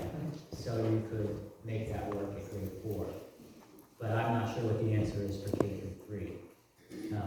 Because I guess it would be wholly dependent on negotiations with schools to get a price that would work. And for us to just have a K through 3, alternatively, to run it normally, that's one way to look at this. Yep. That's probably 1 teacher, right? That's what it used to be. I don't know, it depends on how many kids, right? It was first and third with 1 teacher when I was there, not. And if it was K through 3, it would be 13 kids, I think. Oh, no, these are old numbers. Yeah, you would do that, because we have the 8 coming in for kindergarten. Yeah, and I'll tell you, I've been in a phone call I had an email Wednesday of last week, a family of 4 interested in coming. I talked with them about some things that have happened, sent an email back, and they said, write the newspaper, sorry. So there was 4 that are gone. Then I had 2 other families that showed interest in our system. So right now. From outside of Croydon. that have then since told me that they might not put this as, all this money on. In fact, They have to first find a house, actually, that's hard. no, it's really how the family investment. They They're were offered requiring and accepted. pay tuition to. Sorry? I think you're saying they were requiring to pay tuition to the sandwiches. No, They live in Croydon. I misunderstood that at first also. I would have family that was, their bid was accepted, and now we're questioning it. So, right now we have 8. I believe that, there might be one more based on, something that Mary Beth has recently met, excuse me. So that would be 8, and then we have 5 going into first, there's 13, 14, 15, 16, so it'd be 17 at the minimum right now for, K-3 specifically. And, I would not advise one teacher for K-3. That would be my suggestion to you, but you have ultimate choice, obviously. Right, I mean, even in the micro school model, you have, that would be probably 2 pods for that. I think that. Yeah. So it would stand to reason to get the same number of teachers. Right, Like, which it is would why, do it with which is what we talked about with sustainability, going K-2, you still can't just, I think this is why the 5th grade was, they tried pulling that in last year, because they realized numbers wise, decreasing grades at our school doesn't necessarily increase our, anything. So, I think that's why. Right, unless you make the costs variable, which is what the micro school model brings. So you get another student, your cost goes you're up. talking about the current model, we've heard, Yeah. I know that the micro schools do change that. And so the question was though, can we do one teacher with K-3? I would not advise it, given the numbers and. No, I imagine it would be 2. And you said that's what you grew up with, right? It was first through third. First through third, not With kindergarten. a teacher and a maid. But that was a long time ago, probably. Listen, all not of that them. long. Before my time. I mean, like our RSAs are from 2004. Are they still using peppers? Yes.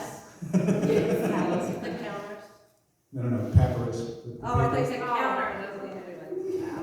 And everybody knows. But they still use them. Tree bark for paper? So full school choice would still have to have a K-4. K-3. K-3, sorry, yeah. Unless there's an option out there that I don't know about, that yes, a school that would be able to take kids in. I don't know, I forget what the number is, but it would have to be, I think,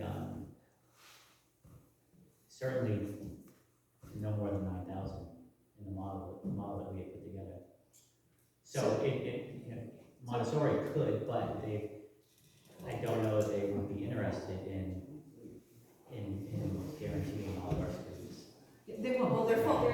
They're full. Right. So there's no guarantee there at all. There's a guarantee that they're That's enough. I think it'd be interesting if they expanded to high school. I think that would be cool. Something. They're full now, they have to add on to expand. They would have to expand, right? I don't think they could do that this September. No, I don't think so. And so that's really the main challenge with that model. I mean, the costs actually aren't, from what we cobbled together here, they weren't wildly different numbers, those 2 models, but it's the feasibility that I question. So you're saying full school choice, except, but providing the Chi micro school. Chi micro schools would be an option in grades 4 through 12. Right, but people still have the option for reports on K-7, right? Assuming Assuming that they'll get a favorable number, that we would put them. Right, Which, in which case, right. They will. And, and if we do get favorable numbers from them.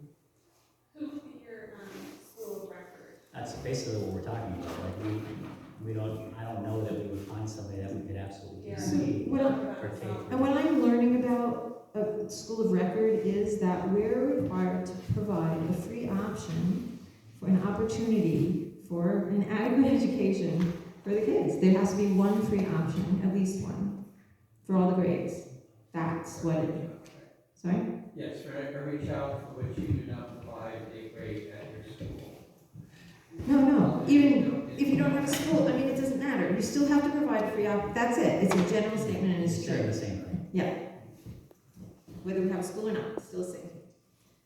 So if we provide an option, then we're covered. That's what the law requires. And we have a question into the Department of Ed about that. But that is what they said, isn't it? They just said, you just have to provide a free option. Right. So I guess my wording is, who would be your option with? That's the difficulty, yeah. That's like. Well, no, That's the whole but issue. Kai would be, So I would be. no, Kai would be that option. That would be the opportunity. For grades 4 and up. Yes. Talking about- We have to have something. Right, so you're asking about K to 3. Yes. I'm asking Nicole. Were you asking about K to 3 or everybody? I don't mind but, so, right, so if we are talking 4 to 12, so then I would potentially think it would be the school that would be the choice for the families, and they would take the children. That would be how we would guarantee providing an education at that price. Okay. They have to guarantee that they will take every child that applies. See, that's the issue that always existed, is we can find lots of schools that would love to take our kids and lots of options, but they don't like to guarantee that they'll take every child for their own reasons. And so the reason. Including public schools. I mean, sorry, not including, but yeah. Everybody thinks public schools have to accept everybody. So, we have one school that has no choice. They, under the agreement we have with Newport, they must accept all of our children. Right. Unless there's something really exceptional, they can't, and then they'll work with us as we find a different option. But in the absence of a school, and I don't remember the exact RSA, but in the absence of a school in a town, then, as I said at the last meeting, parents can choose whatever school they wish, public or private at this point, and we have to pay the tuition that's established by the state. Unless we have contracts with those schools, which is this is what we currently have. Right, but with some, but the only reason all of that works is because you have Newport as your school of record that is guaranteeing every student a spot. Sunapee does not guarantee every student a spot, nor will Claremont, and I've approached all those schools and tried to do that. That's one way of looking at it. So, but if, let's say, Newport was no longer an option, and most kids went to Sunapee for high school, or all of them, and there were a couple that couldn't do it, we could probably find an option for them. We work with them on it. It's a small town, right? How do we do this? Maybe those kids didn't even know about VLEX, and oh my God, it's perfect for them. Maybe, they prefer to do self-directed than be sit in a classroom, right? I'm just saying, there's hire a tutor, there are ways to provide that free opportunity. We want our kids in public schools. We want them in a socialized environment, not sitting at a computer with VLAC. But thank you for the recommendation. So the Kai Pods are one way of doing this without sitting You're there talking with about a the couple kids. students not being accepted to Sunapee. That's what you were just talking about. That's true. Oh, so what? If That's those kids true. don't get accepted, they can do VLAC. That's true. They can So do this. then it doesn't depend on why they're not accepted. Is it because they're, What would the reason why? Well, I don't know. school would- This is I'm asking hypothetical. you, Jody. All right, the hypotheticals don't really get us anywhere. You're dealing in hypotheticals. You've been dealing in hypotheticals all evening. To go back to the There. school of record question, we have a question out with, that was one of the questions we put forward to the Department of Education on, is that a requirement? Do we have to have a school that will accept every single student, or do we just need to be able to provide a free option to all children? Yes. So those are The two latter. different scenarios. That's right. And that's a question we should put to our own attorney as well. Yeah. All Right. the states turning it around and saying, well, ask your private counsel. Regardless, with, I don't recall the answer to that when you go to the DOE. well, they're gonna confirm it. Okay, They're so looking we into don't it. have the answer. Their impression on the phone was that all we need to do is provide a free option. Just And make sure we don't necessarily have to have one school that is committed to providing it for everybody. Okay. But they need to go and verify that. So can I ask, it seems like you're considering making CHI our free option, that you're trying to swing that as our school of record.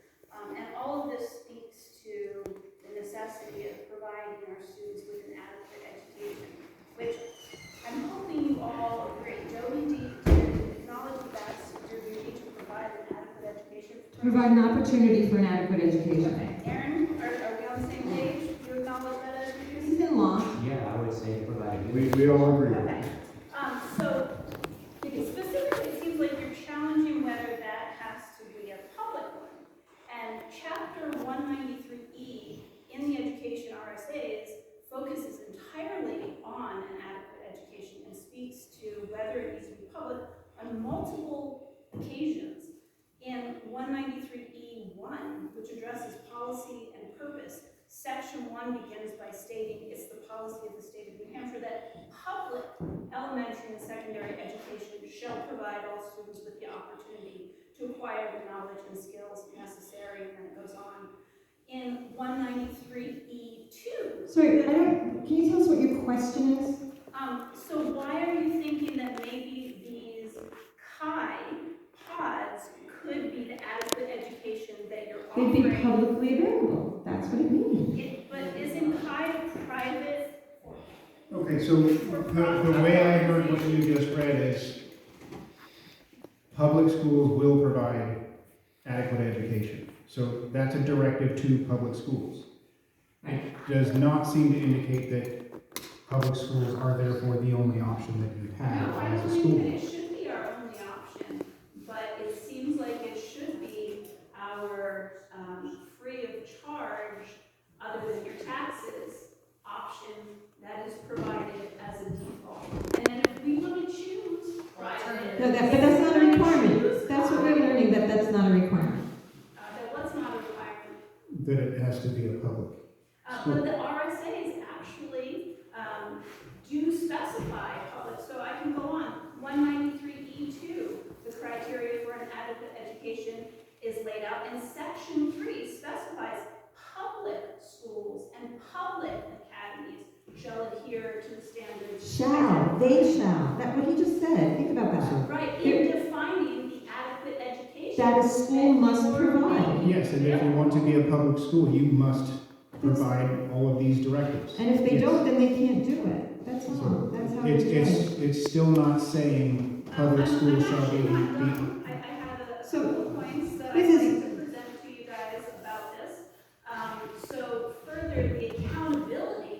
So we all want to be accountable for the opportunity for an adequate education. And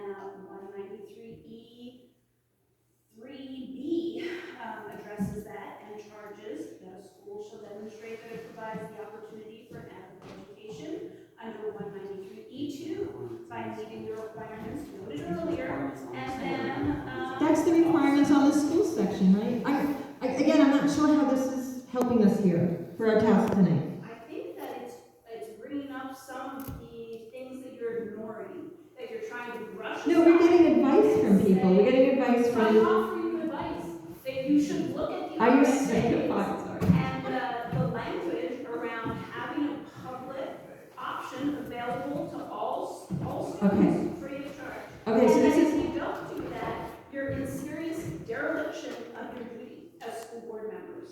It says in there the school board has to provide.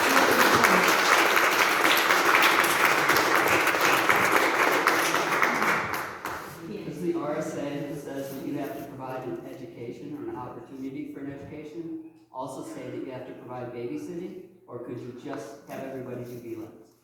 Would that actually satisfy the requirement? It is a public school, and it's free. That would satisfy You the could requirement. do that legally. You That's could just say interesting. everybody's doing VLANs, and then we'll add to that for, as much money as isn't taken up by, say, special ed. Perfect. And they're public, actually.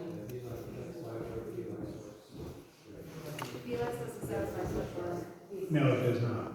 Doesn't satisfy what? Special ed. That's right. Okay, so then your whole budget, you have 800K for special ed, and everybody does VLAX, and you're done. You Okay, submit that but budget not everybody tomorrow. in Croydon has internet, if we can go back to that. Pretty sure that was fine. Because my husband and I can't get internet at our house. Right, so this is We where, want our kids to learn. so this is where the KaiPods come in. You could go to KaiPod and take VLAX. Excuse me? And you wouldn't be babysitting there, there's a difference. You aren't listening to the parents of what they're asking. I'm hearing They're that. not asking for Kai, they're not asking for Prender, they're asking for public. So So VLAX, you're willing to All right. not listen to them. I am hearing, excuse me, I'm hearing that there are a few parents who have expressed that they want a public school as an option for all the grades. I heard that. I can't hear, actually. You're also So- assuming we have so- to research those other options. That's all good. Your agenda, and we don't want it. Listen to us. We voted you in. We put our trust in you. You're not listening to us. Yes. We don't want Prenda. We don't want Kai. You want the status quo. That's And- right. And you're gonna have, Absolutely, all right. 100%. So I have a hypothetical. What happens? I thought we weren't living in Yeah, I hypotheticals. know this is actually, it's related to the district Oh, it meeting. fits your agenda, so we can do hypotheticals It's now. related to the It's all right, district go ahead. meeting Say and it. it's Go ahead. very You talk for practical. everybody else, I'm gonna talk over you. So for anybody who wants to hear me, the district That's meeting, nobody in the room. No one in the room wants to hear you. you know, you're not speaking for him. I You're know right, that. I'm not. So not. You can pillow talk with him to figure out $800,000. So what I want to say, Angie, I'd like to tell you this. If we have because you're going to listen to me. If we have the district meeting and you don't get the numbers, we might have to live with this $800,000 budget. We're gonna have to what? I understand, I understand that. Have an $800,000 budget. I think the frustration comes from when we had our meeting on Monday. appropriate to this lesson. Yeah, this Yeah, you don't have this. I don't know what she's. You have to deal with the consequences of it. You have to deal with the consequences of it, yeah. Thanks. Just what I said Monday night. So I understand this very real possibility that we may not get our budget restored because if we can't get enough people here, then our special meeting means nothing. So I understand that. I think the frustrating part is that this entire conversation has been about options that we told you on Monday we don't want. And so I think what we expected was yesterday, and today, that you would have done what we did at the beginning of the meeting and take out all the things you have to pay and figure out what your tuition was, and then call the schools that we send our kids to and negotiate. Yes, and I And, agree with and that. that wasn't done, and so we're all, and now we just have to listen to Brenda and Kai again. Yeah, and we don't- same road. So, okay, so what we didn't do, what if we didn't even have the teachers in that first one, did we? No. So we don't even, so it's gonna be less than 6,100 per kid. So let's do that, right? We have the full K-4 school that we currently have. How much tuition do we have to, go to the other schools?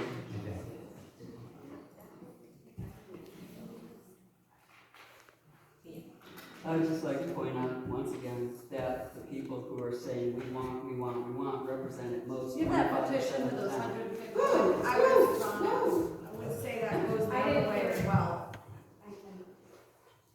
I didn't do it. I'm sorry. So the people who signed even the petition, it's 145 out of 550 people. It's not a majority. They're not the people. Your job is to look out for all the people from whom the money is being taken, as well as the people who want to spend the money that's being taken from those people. And I'm just asking you to remember that. They're not here because they might be intimidated. They might not be And the other way around. what's going on. It goes both ways. Wait a minute, I didn't sign the petition. I don't have any kids in school right now, but I'm totally against it. Do you realize what you're doing to the town? Yeah. She already said people are backing out, moving here because of what the school, what is going on. That's what you want? Nobody moving to town? That's what they want. Well, there goes all your taxes going through the roof because you're never gonna sell your house. and you're gonna get stuck there forever. And we only work 2 hours on those signatures, I think it was. So the reason why there's only that many is because they'll be here when they need to be. Right.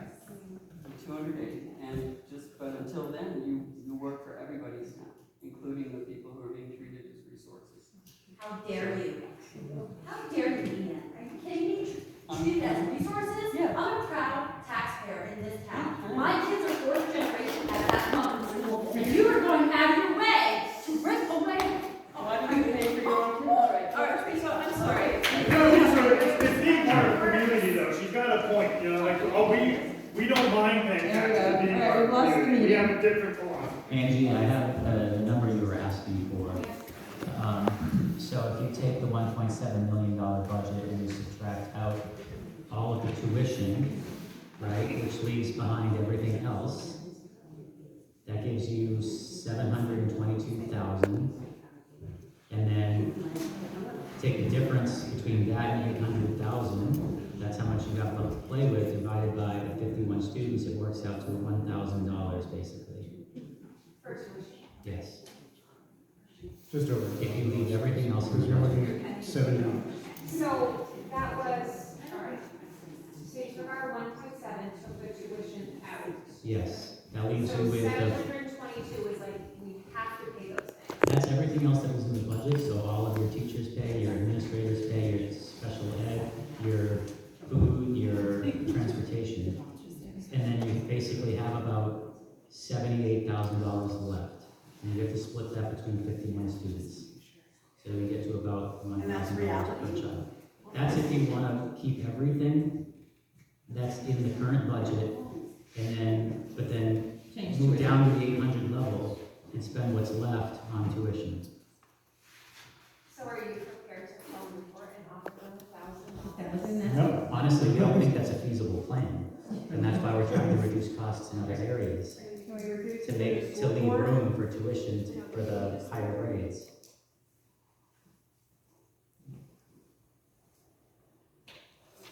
I just have one question, and what happens if you go to the state and say, we failed, we couldn't do this?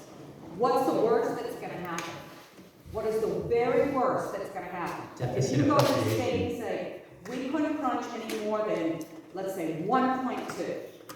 This is the lowest we could get it without your pods. Then the without city your- goes into debt, I'm sorry? and the town goes into debt. Okay, but we're not gonna get fined. Are we going to get fined from the state? Now, our understanding is that we have to submit a budget of 800. If you spend more, which you can, you have to deficit appropriate for that. Okay, That's so there's not a major, That's my that we're gonna end up paying other than. Nobody's gonna sue us, if that's what you're asking. We're not gonna get sued, there's no higher body that's gonna impose a $300,000 So fine you on us for could not. listen to what we're asking, and technically you could submit that, is that correct?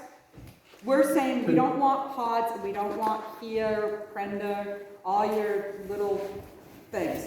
If we don't want that, and you make a budget that's lower than the 1.7, and you say, this is the budget, we've taken this out, we've taken this out. Well, as far as what we can What's the do, worst that's gonna happen? as far as what, the budget that we submit has to be 800,000, period. If we submit that budget knowing there's no possible way we can abide by it, Right. and we know we're gonna go into budget, or deficit spending, that's another story, but we have to submit $800,000 for a budget. Does that make sense?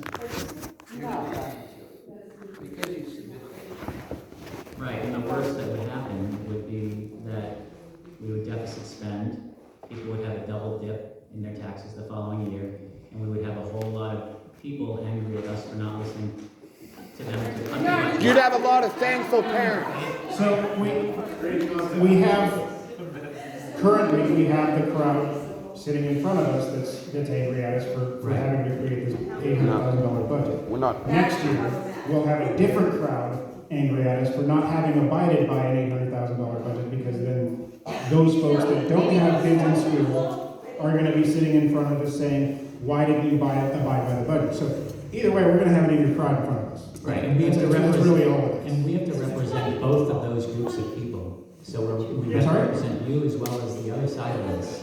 You don't have to.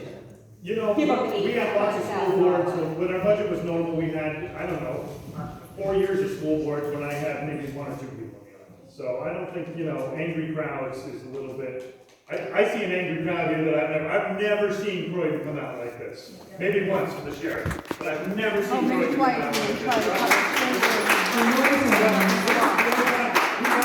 The 4 years I was on the board, we had, you know, most people show up in 5. The noise ordinance filled this room. Yeah. That's true, No. So, More than. Nicole, so what do we do next? Nicole, well done. So the teacher in me says, we need to come up with a plan because I know that an $800,000 budget needs to be moved forward, correct? So I understand and can appreciate the work that's gone into creating these 3, I thought we had 4 last night, models that were being presented. And I think that, you know, as we talked about last night, saying what the 4 models are. So we've gotten to a couple of them already. Correct. And so my point is that so far, it has been heavily focused on these micro schools. And I think that you have a group of people here that are interested in other options as well. So it's 8:20, I wasn't here the whole time, but you're at about 2 hours of talking about something that's really starting to upset your audience here. So I'm wondering if we can move forward and make an $800,000 budget. I am very concerned that many questions have been asked and answers have been given without legal counsel, and it's just, this is what I interpreted myself. We talked about that last night with interpreting. We had several different people that were interpreting the same thing. So I think the best thing we can do right now is really write down some of these questions, give some legal advice, and move forward with making a budget and seeing what do we do from there. We have a petition that has come forward to you as the board that we don't know what the outcome of that is going to be. Well, not you.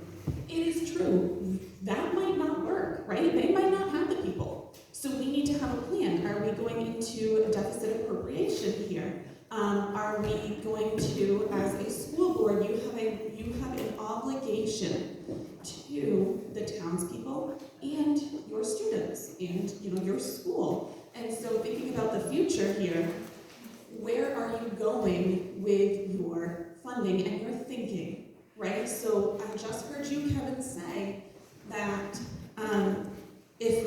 if we overspend and go into deficit appropriation, we'll have a whole other group of people mad at us. And so I think as a board, That is an assumption. yeah. So I think as a board, you need to determine at what cost are you okay with this anger? Who are you more comfortable being angry with you? You know, I had a room full of people angry at me when we were doing, well, not a room full, but a lot of people angry about school choice when we went through that. And so did you ask yourself, who am I more comfortable with being angry with you? I'm not telling you who you need to. You need to ask yourselves as a board, what is my duty and who am I most comfortable upsetting, right? And how is it helping our students? Is doing this model and staying absolutely as close, if not under $800,000, going to benefit our students enough so I think in the long run it is for the best? Or is moving forward going the deficit appropriation potentially, or if the townspeople are able to get enough votes to increase the budget, is going over $800,000 the appropriate thing that you as a school board would like to bring forward to the town to represent Croydon Village or Croydon School District? And we really have got to move on, and at the end of the day, you need to decide what is the model, what is ethically, what are you going to do? And I think that is what needs to drive the future. Right now, we have an $800,000 budget we need to do. And I think we need to move on and do that, but I hope that we are all, as a team here, thinking about what is best for the kids. And I think arguing isn't going to help us. So that's the. Sorry. Thanks.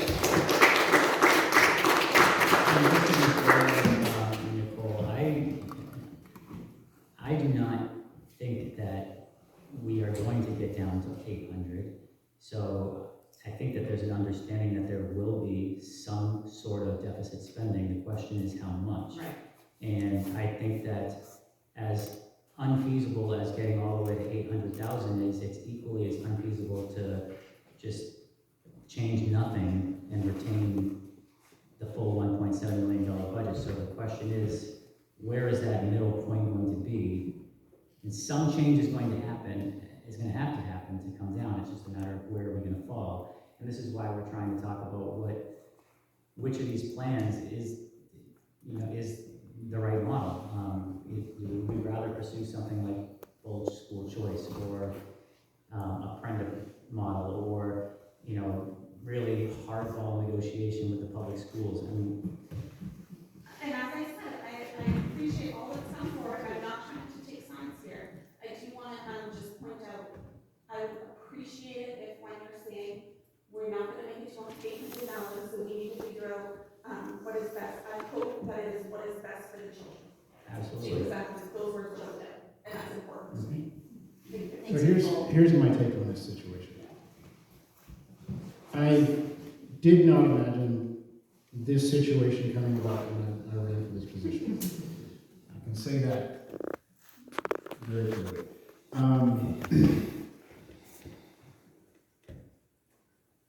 The school board is obligated on many levels and in different facets. The one obligation is to strive to adhere to a budget that is presented to the school board to operate under. That is an obligation. Primary obligation, I agree with you, is to do what is best for the kids. And if the two can be met at the same time, it is the school board's job to find a way to do it. So, while we are looking at this $800,000 budget, it is our job to explore every possible means of achieving the best outcome for our kids while operating under the budget presented to us. So the process that we're going through here is just striving to explore every means necessary possible to do so. Yeah, and that's So where I am not personally vested in any of these options. What I am invested in is exploring all of them to their fullest extent and eliminating those that are just impossible, foolish, or just downright stupid. Make sense? I mean, I think we can all agree on that. Okay. I'm saying I think we need to continue with other choices. What I'm wondering from Aaron is, what's your best model that you've worked on? There were 4 there. There is a best. No, doesn't say best. No, best in terms of numbers. I mean, he didn't get under 800,000, right? So I want to see his numbers, right? If we're talking just money, then sure. Yes. I mean, everybody here in this room is asking for the status quo, period. I mean, the best. Yes, people here are asking for the status quo. They're asking for the status quo because the school board went through a process of developing a budget, went through a budget hearing, had meetings, had no indication that we were going to get something like this, or that there was discomfort out there, because the budget presented to the board, that the board worked on and approved, was a reasonable, very tight budget that met the needs of this community in the way that the community was used to, including choice. Yep. And 24 people have made a decision.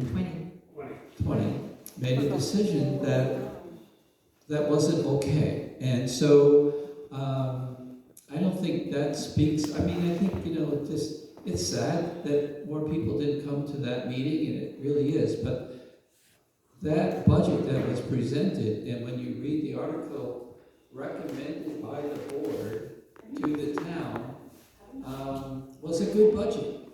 And can that be reduced? Yeah, that can probably be reduced. We can probably go into that thing and probably slim it down. You'll not, you will not end up with surplus at the end of the year to help reduce taxes if you do that, because you're gonna spend everything. Well, we You can just probably- pad it let me differently. finish. Go ahead. You can probably use some trust funds for some shortages to make some, to help with some sped, to help with some tuition, and some of those things where you're gonna go over. All of that can bring that budget down. So you may not end up at 1.75, but maybe you end up at 1.5. And that maintains what we have. And maybe we expand our choice options by looking to add, and let Brenda or Kai or whoever put a pod at the firehouse or wherever they want to put it, and offer it for 5.8 as an alternative. Let them put one here in the town hall if they want, and offer it to 9 through 12 as a choice option, which is the tradition of this town.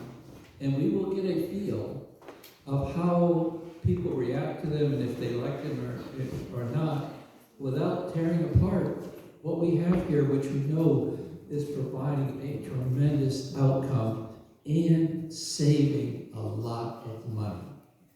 So I think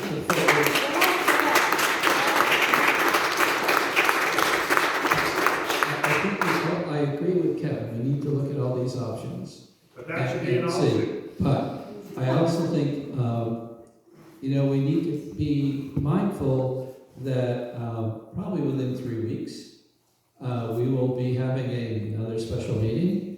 And at that special meeting, I suspect somebody out here is going to write an article and get 50 signatures to come back up near that, replace that 1.7, and we're going to have a town vote.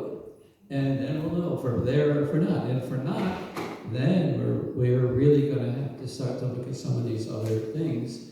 And I think in the meantime, there's no reason in the world not to try to negotiate tuitions down. And maybe then it's not 1.5, maybe it's 1.3 or 1.4. But anyway, that's my say. I'm gonna Right. Well, And I'm gonna just, a brief statement, and this is just sort of summary. I mean, the thing that gets me, and I appreciate what you're saying, the thing that gets me is how much the budget has increased over the years that I've been on the board. Just so much, 30% in the last 3 years. So like, what did we have 3 years ago what do we have now that we didn't? I don't even know how to ask that question. But how do you quantify better? Well, you talk about test scores, and our test scores are showing that our students are making gains. And so I think that certainly helps, and I think that we have All of them? our first student wanting to come to our district. That tells me our program is making significant gains. Yeah, Montessori's full. Right? Please don't. I mean, come on. Wait a second. Nicole, Nicole, you can. I'm sorry. I think it was Montessori School Board. I'm sorry. Somebody said that when the person was brought up to us that they came here because Montessori was full. That's what they said. No, that is in fact what Aaron said in the meeting, was that why aren't they going Montessori? So. That's not what I heard. Okay. And that was all I meant. That wasn't. Wow, everything I should just. Okay. You should just resign. There's a bunch of people on Zoom who say that they're waiting to get in the meeting. I've been checking periodically.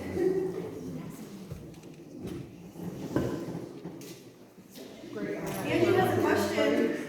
Oh. Okay, make it. Go for it. So, Where's Amy? Sorry.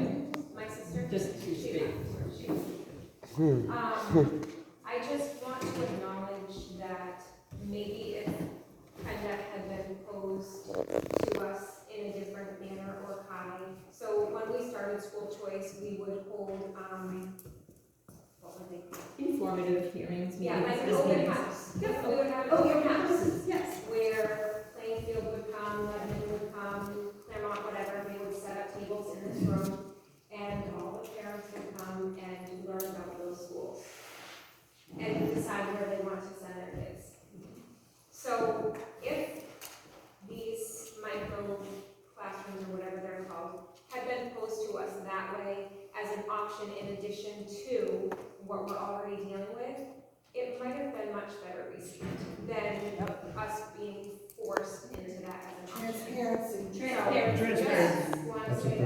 I agree with that, Angie, absolutely. Yeah, And if this was as part of the sustainability committee, it would have been great, and it I would have been would great to talk about this as part of the sustainability committee. I didn't even know about these micro schools until they were brought up.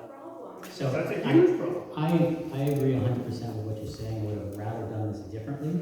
But on the same token, we shouldn't judge the program harshly because of why it was brought up, because it's still the same program. But if that it's makes not. sense. But And it's so I taking appreciate away what our you're school saying, choice. but You know what I'm saying? It's forcing us into that and taking our choice away. I get that, yeah, I'm acknowledging that, but I'm also saying that we shouldn't discount it because we're upset about how it came up. Okay. I got something really important. I'm sorry, you're not done. No, do you? So I wanted to speak to the budget because there is a little, and a lot of people keep saying this to me, and I hate this word, but I'm gonna use it because that's what they've been using, is there's some fluff in the budget. There's a little bit of a buffer built in the budget. And I feel like this is partly my fault. When I was on board, Jim Pesci always wanted everything right at what we were going to spend. So everybody was put, all the Sunday students were put in at their tuition, Montessori was put in their tuition. So if we got new tuition the next year or new enrollment, our taxes would do this. And I didn't like that. And taxpayers don't like that. So we decided to budget everybody at our anchor school rate so that we could have a more level budget. Sometimes we had surplus. Sometimes we had somebody move in the middle of the school year and we had money to take care of their tuition, so we weren't covered. So I just wanted to speak to that there is a little bit, but there's not $900,000 that's in there. And then just a quick, so How much is it? How much is it? maybe 150 to 200,000 extra tuition built in. I just did a quick calc on that, and really the easiest way to get that number is to take the number of kids that are in 5 through 8, and half of those are going to be going to Montessori roughly. Well, no, it's Montessori and Mount Royal, right? Hold on a second, Judy. It's about $136,000. If you assume that half of those kids in 5 through 8 are going to go to either Montessori or Mount Royal, okay. That's the fluff. Okay, so we have at least that, and I know that probably there's line items in there for me being town clerk and town treasurer, and you can have that, zero those out, take it, so what, $500? It's not gonna help you much, but take it. So, whatever it is. But please don't take out the superintendent's, because I will tell you right now, he has got the most information, and yes, sir, you are new, so we'll give you a little bit of credit. And the teacher, obviously, but, I mean, he's the one who has been able to communicate the best, and I think understands what we're looking for, so please keep him in some way. I don't know, maybe take a little bit of a cut, but, I mean, either that or get somebody on the board who is passionate about our school district as he is. Yeah. So I just have to say, well, I'll respond to Angie. Okay. So, we're budgeting for twice all those kids. I still like the buffer. So I wouldn't want to get rid of all of it, but we have a too big a buffer right now. Right, that's a big buffer, so maybe it's just two kids exactly. that we put in. And so that way we could save, Anyway. $100,000. Exactly. There's $100,000. Right, that's one way to go. Okay. And then my last thing, I just wanted to read the school board policy on educational philosophy. It kind of went along with you, but a whole bunch of other people talked. So, the school board believes that education should be planned, developed, and delivered in a systematic manner. Therefore, the education system of this district, while maintaining flexibility to adapt to an ever-changing society, will be dedicated to the total personal development of each student to the limits of his or her abilities and interests in a coordinated curriculum which allows for individual differences. To this end, staff members will facilitate each student's intellectual, physical, moral, emotional, aesthetic, and social growth so that he or she may become a useful and responsible member of home, community, and society while leading a personally rewarding life. The school board believes that the ultimate goal of an education in the district school should be to prepare the student for a world of rapid change and unforeseeable demands. That's your policy. It's on your website, I pulled it right off there. So let's adhere to that. We're all the same. Or you could note, excuse me, Tom you wrote could- it. I do want to address the past 3 years, education's gone up 30%. We were sold this $900,000 bill on that.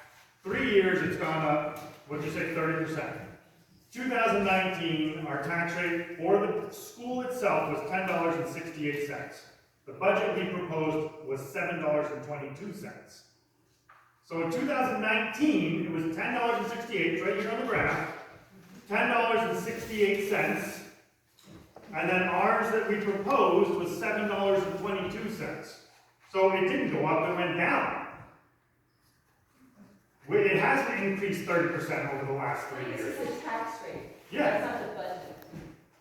Well, our tax rate has, the tax rate has gone down. I mean, we've managed to try to level it up. But you're right, it's bouncing around. But because we were putting money, away and over budgeting, I mean, we're not frivolously, we're trying to level that out.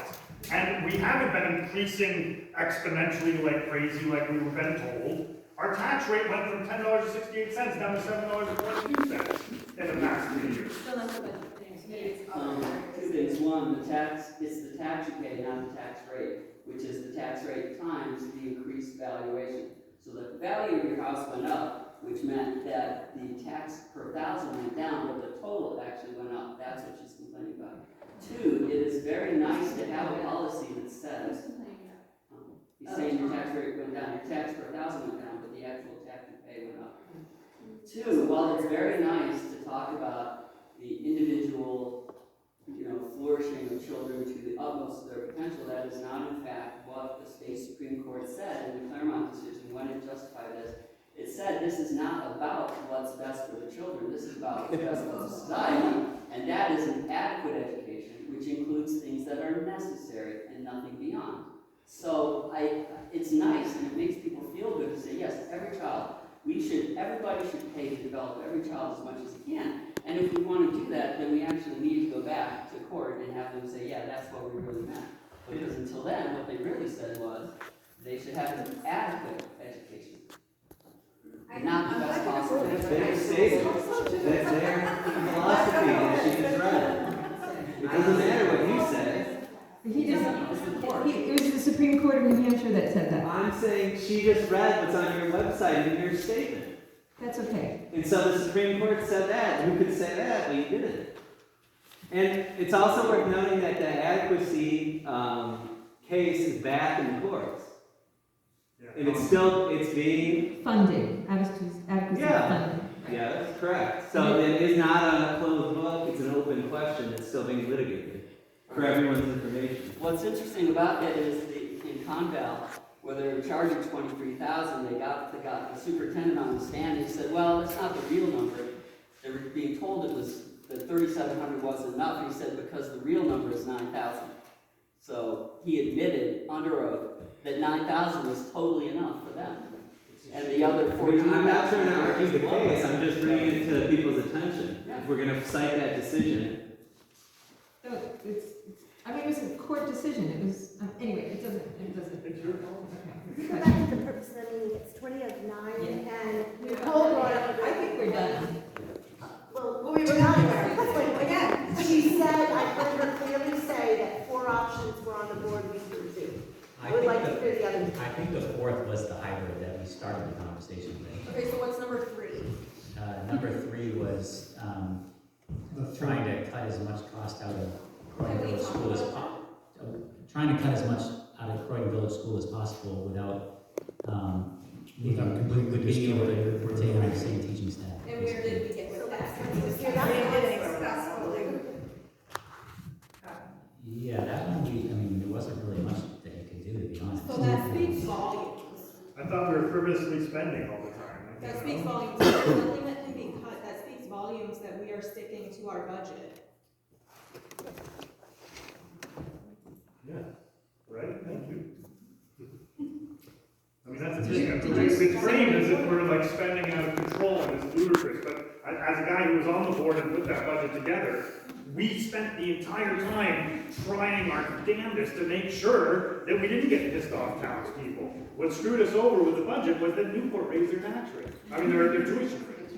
But that was the big, On that note, other than Tom, that, we were totally flat and level to the previous year's budget. We would have came with the exact same number, Hey, but Tom. Newport upped it up. And now I know you're gonna say that's even more reason to go back and renegotiate. No. Probably, but I One interesting thing that we found out was that it is not legal for us to commit monies that have not been appropriated.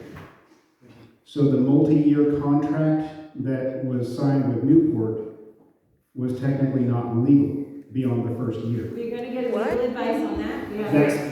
Again, we need that solid legal answer on that. The point we're making here is that the spending wasn't out of control at the school. I'm sorry, I didn't understand what you said. I said the point we're making is that the spending's not out of control at Croydon Village School. We're on budget, there's really not a lot to shave. The tuition's out of control, absolutely. Right, Tuition the rate. reason why that model is really hard to cut cost out of Croydon Village Schools, because all of the cost is in tuition and salaries and benefits. So if you're gonna try to cut costs without going after any of the benefits or salaries, then there's really not much to go after, apart from tuition. So, and that would be a big lever, and that option is how low can we get the tuition to? Because you're not gonna cut much out of Croydon Village School. So did you summarize all the options, all the models? Just to make sure we've covered them all? Just Yes. give us like titles for them. So there's the hybrid option, which we've kind of decided is not going to save us much going on. Yep. There is the complete school choice option, which leaves a lot of questions as far as how much more special education is going to cost us when we have to outsource it to wherever we send our kids. That one was like 970,000. Plus or minus whatever Wait, special sorry. ed increases. I want to write these down. Sorry, there was the hybrid. Go on. Hybrid, the full school choice, shutting down Croydon Village School. Just everybody gets to send their kids out of the town wherever they want to send them. Yep. There is the Full micro go school. full micro school option, Prenda and Kai, and try to negotiate down tuitions for the other schools. Well, it so would there's all still a be school choice negotiate. option. It would all be negotiate tuitions. I mean, Right, yeah. Go on. And then, I forgot where I was at, what was the fourth? You had the school choice, micro schools, and right. Oh, yeah, try to shave down expenses internally with CVS and Right. present a budget that we know we're not gonna abide by. And where those numbers, I mean, and it's not perfect, of course, but roughly where they fell on a first pass was the less expensive Croydon Village School was just under 1.3 million. School choice was slightly over 1 million, and the micro school option was down near 930,000. I have a question about the full school choice. From what you were saying, you're calling it full school choice, but then you're bringing in Kai? Well, I mean, with Kai would be a choice that you could use, yes. So let me it would be a choice, correct. But we in that model, we would be basing the tuition amount off of that because we know that we can guarantee it. And what Kai basically does is it takes an online program but makes it in person, because it puts 10 kids in a room together with a teacher and they go through the curriculum, whichever curriculum they selected, and so that's how that functions. So Wasn't that the one where Frank said you can't base your tuition rate on Kai because it's not an actual school? These- Even if You, our school, then tell me. Frank's saying he didn't say that. No, I didn't say that. My concern with Kai or Prenda or any of the micro schools is that if we would have to if we were to close the other school, our own school, we do not operate our own school, we would then have to designate somebody as our school of record. This is my belief of the law, and it's unclear, so we need a legal clarification, and Which this is works. asked the Department of Ed, and we'll ask our attorney, who we just got a hold of this afternoon, and I've been making a list of questions for him. But if we don't, I don't think they meet the adequacy requirements of an adequate, not the funding part, the adequates, what's listed in the statutes of what has to be taught. And I don't think they can meet the serve every student requirement. And so those two things are going to make it very difficult. Not impossible, maybe, I don't know. And maybe they will have a way to do that. I don't know. Well, that's one of the things we have to find out. But that's the big question for me. So it's hard for me to consider them as a total solution because I'm not sure that they can, pass the test on that. But I do think that, it may be a good option for some kids. And as part of your choice program, I mean, I never really was a choice advocate, but working here and watching choice, I have really kind of come to a whole new appreciation for how we are able to find, really the right kinds of placements for kids with the options that they have and for their families. And I think it might make a good option for those kids once they leave us. But, just like there's some charters up there that are pretty awesome that, meet needs for people too. So, I just want to expand on that a little bit, just so people understand how CHI works, because CHI is very different from Prenda. How it would function is you have to view CHI as a resource. It's not a school.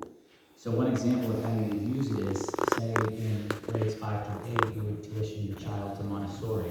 And when Montessori finishes at grade 12, you would actually be enrolling them in the Guidepost online Montessori curriculum. So they would be enrolled at that school. But then CHI gets put on top so that instead of them sitting at home on a computer, they're now in a location with other kids, with an adult educator in the room, and it's basically solving the main problems that people have with online programs. So the school is not CHI, it's wherever you're sending them, and then CHI is a resource that's layered on top. So that would mean that you would need to then factor in a building and then a teacher as well? You would have to factor in the cost of the CHI pod, which is, they've told us $5,000 per child. You would have to factor in the cost of the school that you choose, and I looked at all of the the schools that they partner with, and the average was right around $4,000 per year. So that those two numbers added together, it gets you to 9. So that would effectively be your budget that you have to put towards your child's tuition. And then that 9, you spend it how you want. It could be Montessori, it could be a CHI pod, it could be Mount Royal, it could be however you want to piece it together.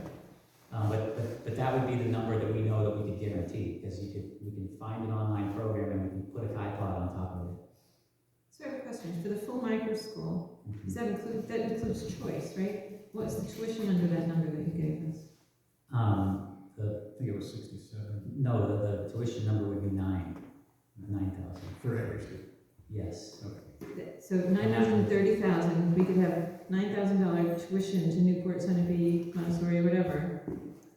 Yes. And but the only thing then is the CVS would be the Prenda. Right. I mean, and Prenda is bringing down the cost of Croydon Village School sufficiently so that you can still afford all of the tuition in grades 5 through 12. And that's why that option pencils out the best from a cost perspective, because you're able to bring down the tuition and the salaries and whatnot. So you're effectively going after the biggest items in the budget. And you're still, arguably, providing a good education because you're having fully 100% individualized education for each child. And it's also adding additional options in grades 5 through 12 where you can send your children. Granted, there's the question mark about the public schools and whether they can come down. And there was also the special ed question mark. For Brenda, we'd still provide services. Yeah. And you had, We and did. you had special ed for We put it back in, yeah. You did, for the 9:30. So, yes, but So you have to pay special ed. that is assuming that all of our school choice schools are going to accept 4,000. 9,000. 9,000. So. And not all. 5 from Brenda and 4 from, you said. So- Yeah, the way that we got to the number was that it's going to cost you $5,000 for the Kai resource, and then for $4,000 you can find a pretty good program, like online program. So, I don't think it's been clearly stated. No, the Kai's not necessary. Kai's not necessary there. You get full school choice, we're adding Kai because it's kind of almost a free trial, almost, for the next 2 years. The curriculum costs something, but. So, sorry? An example? Yeah, so. So, you pay $5,000 per student to use Kai as their schooling resource, right? On top of that 5,000, each student has to then select the curriculum that they're going to use because there are multiple options within Kai. So they could do that Montessori style learning, they could do, one of like 5 options that they got. And each of That curriculum is the other 4,000 that he's talking about. Yes. They're not all. But we don't have anything that you can actually say, look, here's a 4,000, I mean, you don't have any examples of a curriculum. Well, yeah, I mean, He's got that. So an example might be, like we talked in the past about a Celis Academy. That's an accredited online program. I hate that program. I'm just using it as an example. Wait, what's the name again? There's Could 15 you spell numbers it you for can me? choose from. I know, but could you spell it for me? ACELLUS. ACELLUS. Another example would be VLAX. Yeah, that's terrible too. Or Guidepost Montessori. The point being, there's a lot of them out there, and you would choose the one that you want. I mean, so you would roll them in that program. Say it's VLAX, just to use one that everybody's familiar with. That actually costs $0. So now you've got 9,000. You could still spend in other places and be within our budget. And so where is the student? So if you chose to use the KaiPod, then that VLAX experience, instead of being at home on the computer, would be in a room with 8 or 9 other kids and an educator going through. It could be. I mean, we'd have to work out the location, but where we talked about. Is it in the building there? It could be here in town hall, it could be at the fire station hall, it could be, that would be to be determined. But, we gotta spend money on that though, right? That's in the budget. That's in the budget. Is But you still haven't sent me that budget, or like, how are you breaking down this number?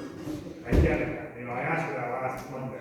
I know, and I said Beth wanted to review it with us before we distributed it. It would be nice if Oh, wait, you were it'd be nice, because, distributed it to seems all of very, us.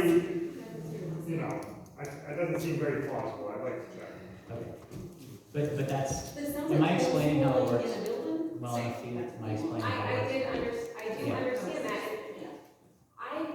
Who knows, I might have used that for my daughter who went to Montessori, didn't do great in public school, so we ended up using VLAX for high school.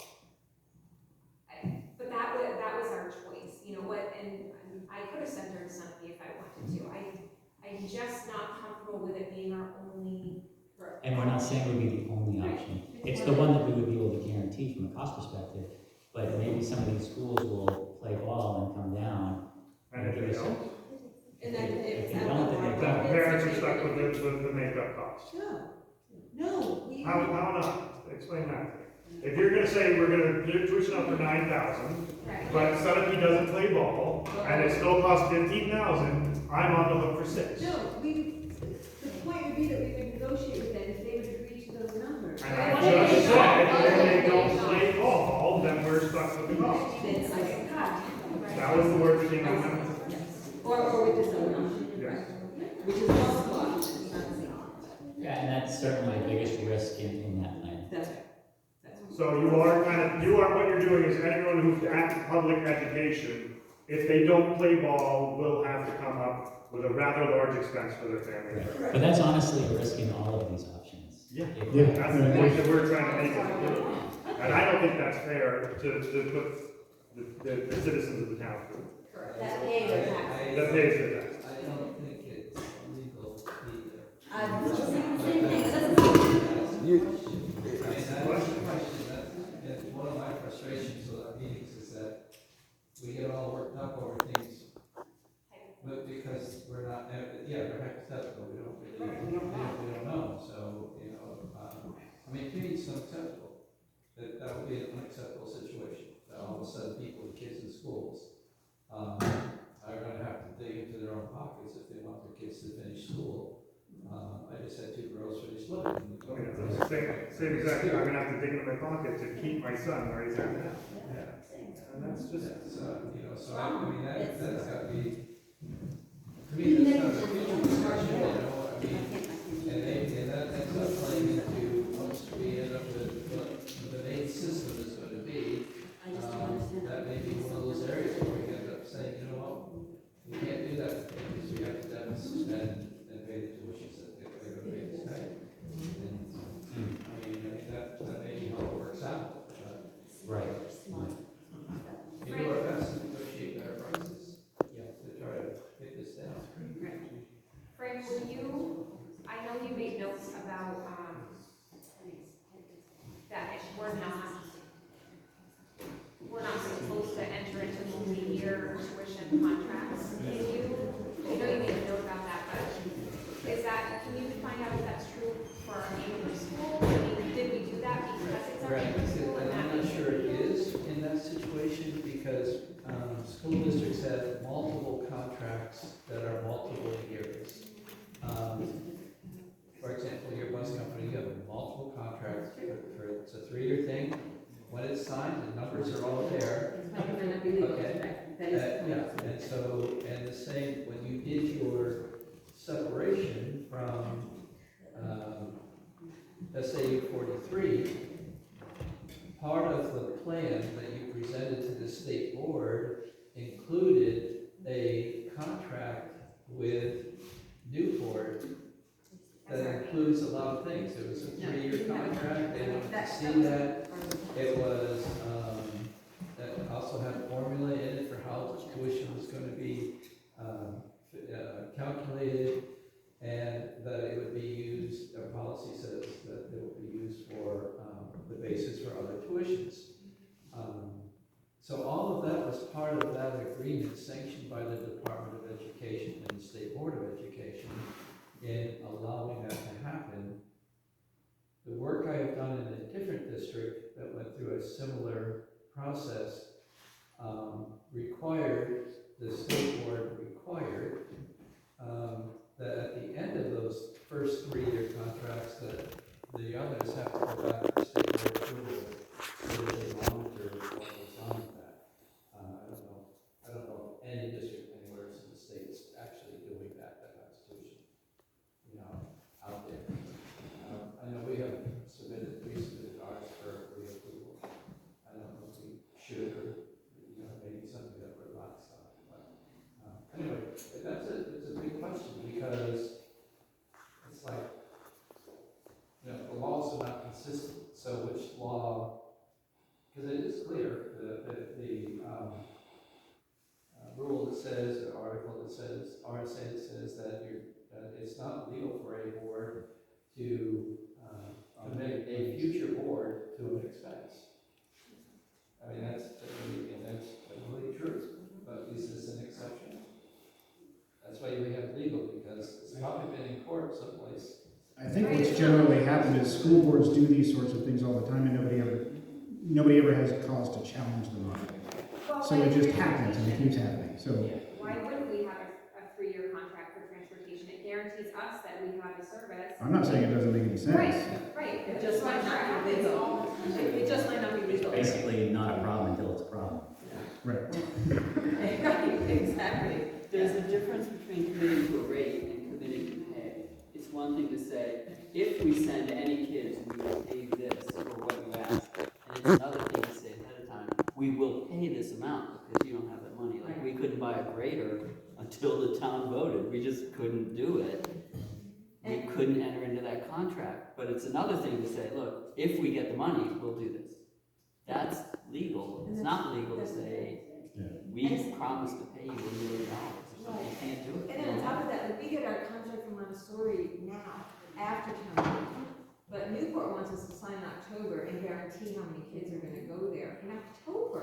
Like, how do you do that? I mean, I know, but we've agreed to all of those things, why not renegotiate? And in the, exactly. Yeah, that's what we're talking about. Exactly, so that's, I mean, yes.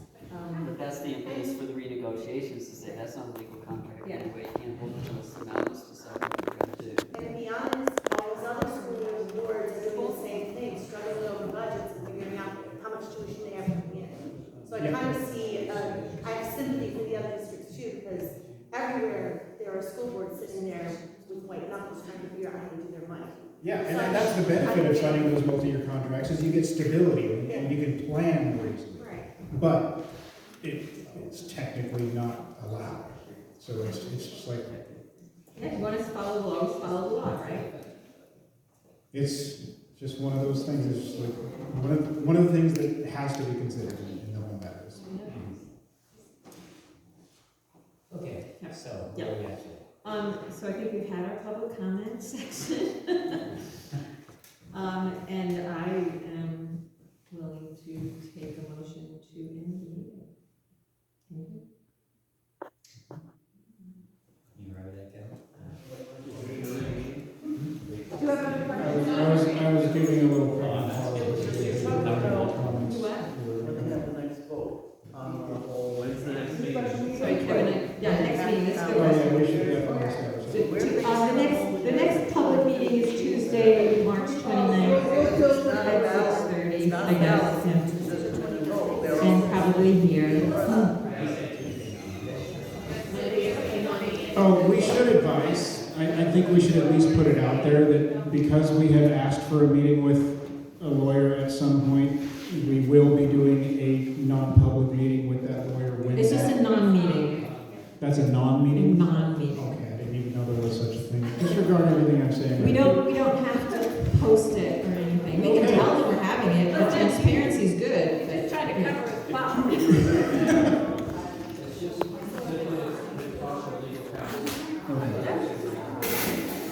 Okay. So Tuesday, something new at every meeting. Tuesday, next week, 6:30.